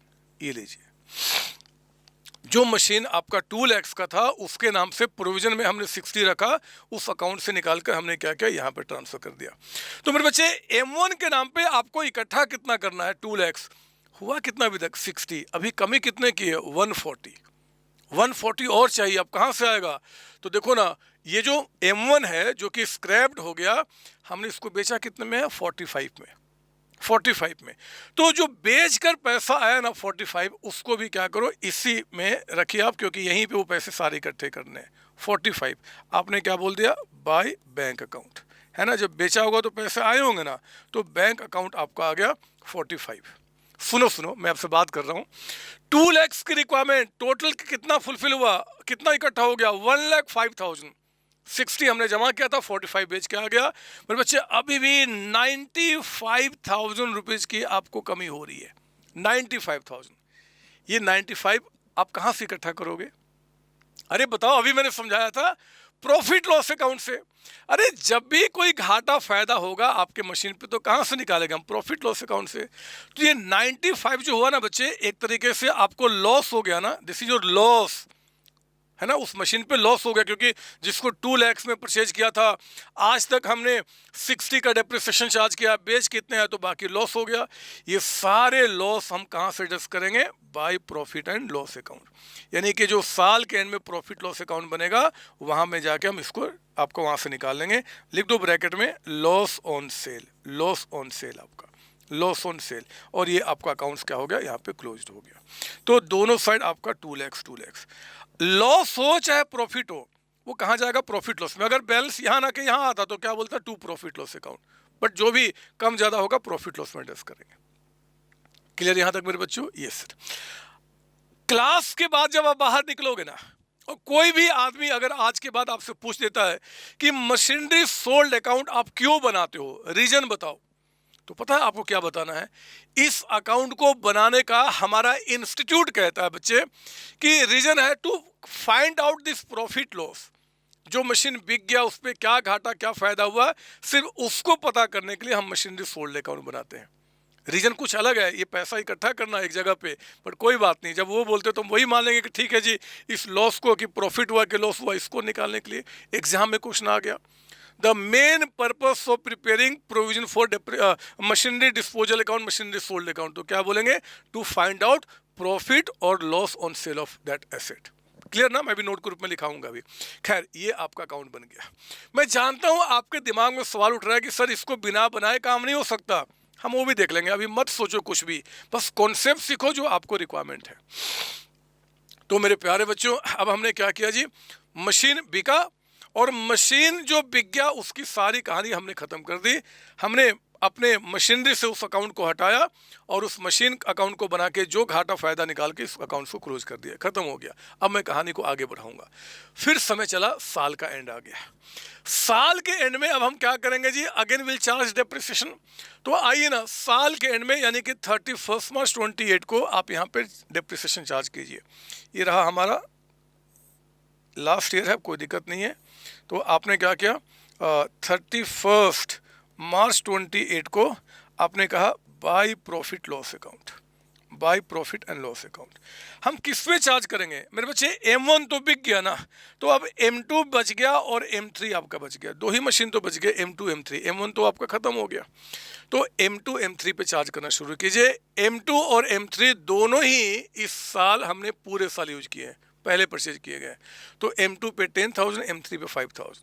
आइए हमने इस पे क्या किया जी, M2 पे 10,000 चार्ज किया और M3 पे 5,000, ठीक है ना। तो ये टोटल कितना हो गया, 15,000। जल्दी से आज ही यानी कि 31 मार्च 28 को इस 15 को हम कहाँ ट्रांसफ़र करेंगे, to provision for depreciation account. कितना, 15,000। और इस अकाउंट्स को आप क्या कीजिए, यहाँ पे क्लोज कर दीजिए। अब आपका ख़त्म हो गया। लास्ट ईयर था, इसके आगे हमें सोचना भी नहीं है, ये ख़त्म हो गया। अरे हाँ, जल्दी से डेप्रिसिएशन में प्रोविजन, तो प्रोविजन में क्या बोलेंगे हम लोग जी, 31 मार्च 28 को बाय, आपने बोला depreciation account, bye depreciation account, है ना। लिख लिया ना आपने थोड़ा सा, क्योंकि अब आपस में मिक्स हो रहे तो कंफ्यूज नहीं होना। डेप्रिसिएशन में क्या बोला, बाय प्रॉफिट लॉस 15 एंड उसको टू प्रोविजन फॉर डेप्रिसिएशन 15। अब डेप्रिसिएशन अकाउंट खत्म हो गया। अब हम यहाँ आ गए, तो आपने क्या किया कि इतना स्टार्टिंग में था, M1 का निकल गया और अब हम M2 और M3 पे इस पर हमने कितना कितना चार्ज किया है, 10 + 5। तो 10 यहाँ एंड 5 यहाँ, तो ये कितना हो गया हमारा, 15,000 का अमाउंट आपका, क्लियर ना। और अब हम इसको एंड भी कर लेते हैं, क्योंकि इसके आगे तो हमें बढ़ना नहीं है। तो 31 मार्च 28 को लिखेंगे टू बैलेंस CD। मैं कलर चेंज कर लूँ ताकि थोड़ा हौच पौच ना हो। अब मशीन कौन बच गया, M2 और बच गया M3। दो ही तो बच गया ना बच्चे, M1 तो बेच चुके हैं। M1 का जो भी पैसा था वो निकल चुका, अब तो वो बचा ही नहीं। तो M2 M3 का, M2 का कितना, नज़र यहाँ नज़र यहाँ, इसमें M2 का था 25 और 10 अभी, तो ये 35 हो गया। और M3 का इसमें था 5 पहले से, माफ़ कीजिए 20, गलत लिख दिया मैंने यहाँ पे है आपका। M3 के नाम पे कितना था जी पहले से, 8750, और अभी आपको 5 और ट्रांसफ़र किया तो कितना हो गया, 13,750। तो दोनों ऐड कीजिए, 48,750 का अमाउंट आपका, 48 है ना, 35,000 प्लस 13,750, 48। और बिलीव करो मेरे बच्चे, ये दोनों साइड अब टैली कर जाएगा, है ना। इस अकाउंट में इतने थे, 15 और ट्रांसफ़र किए तो कितना हो गया, 1,08,750। उसमें से 60 निकल गया तो 48,750 बच गया, यानी कि इधर भी 1,08,750 का अमाउंट खत्म हो गया। प्रोविजन फॉर डेप्रिसिएशन अकाउंट भी हमारा मेंटेन्ड हो गया, डेप्रिसिएशन अकाउंट भी हमारा मेंटेन्ड हो गया, है ना। और मशीनरी अकाउंट भी अब क्लोज करके ख़त्म करो ना, क्योंकि चीज़ें अब ख़त्म होने वाली है। 31 मार्च 28 को बताओ इस अकाउंट का बाई बैलेंस CD कितना बच जाएगा। 350 में 2 चला गया, 1,50,000। नो डाउट कि इसमें M2 और M3 का कॉस्ट मिला हुआ है। ये ख़त्म हो गया बच्चे। तो मशीनरी अकाउंट ख़त्म हो गया, डेप्रिसिएशन अकाउंट ख़त्म हो गया, प्रोविजन फॉर डेप्रिसिएशन अकाउंट आपने बनाना सीख लिया, और मशीनरी सोल्ड अकाउंट भी बनाना सीख लिया ना। बहुत ध्यान से मेरी बात सुनना, क्योंकि हम बहुत अच्छे बच्चे हैं, हम बड़े बच्चे हैं, हमारा दिमाग हमें हर एक तरीके से ओपन होना चाहिए। मैं पहले इतनी बातों आपसे विश्वास पे लेना चाहता हूं, मुझे बताओ सचमुच में कि प्रोविजन फॉर डेप्रिसिएशन का कॉन्सेप्ट तो समझ में आ गया ना। इसके ऊपर में प्रैक्टिस अभी अगली क्लास में बहुत सारे करेंगे, बहुत सारे प्रैक्टिस, तरह तरह के क्वेश्चन करेंगे, बट कॉन्सेप्ट तो समझ में आ गया ना बच्चे। बोलो हाँ, ये सर। तो कुछ नोट लिख के खत्म करो ना मेरे साथ, यहाँ पे कुछ नोट लिखिए मेरे साथ। यहाँ पे जितने भी नोट पहले लिखे थे उसके आगे नोट नंबर दीजिए। इंपॉर्टेंट नोट नंबर मैं 4 दे देता हूँ, 4 लिखेंगे जो भी नंबर था पहले। कहता है कि अगर कोई पूछ दे कि बताओ पर्पस ऑफ प्रिपेयरिंग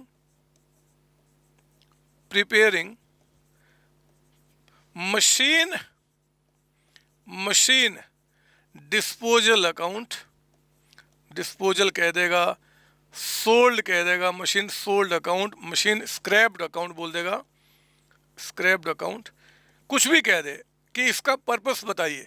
तो एग्जाम के लिए बोलेंगे टू फाइंड आउट या to calculate profit oblique loss on cell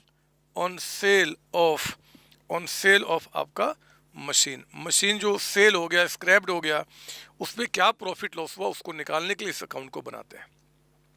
sir क्या इस अकाउंट को बिना बनाए बगैर हम काम नहीं कर सकते हैं? कर सकते हैं मेरे बच्चे, शायद आपने कभी पढ़ा भी होगा बचपन में। आपको अगर इस अकाउंट को बनाने का मन नहीं करता तो पता है क्या करना, ये देखो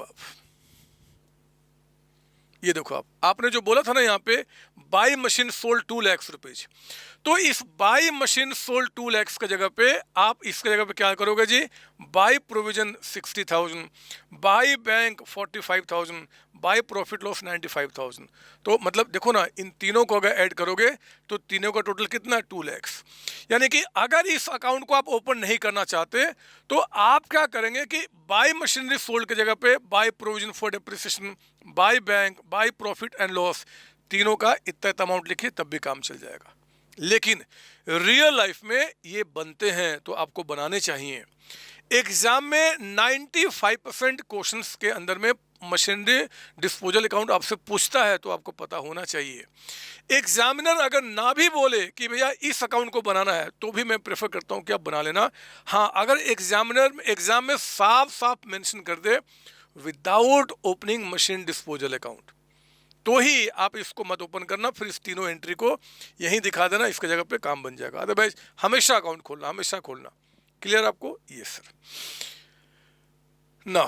अब एक बात और ध्यान से सुनेंगे, खत्म होने वाला है कॉन्सेप्ट, सुन लीजिए मेरी बात।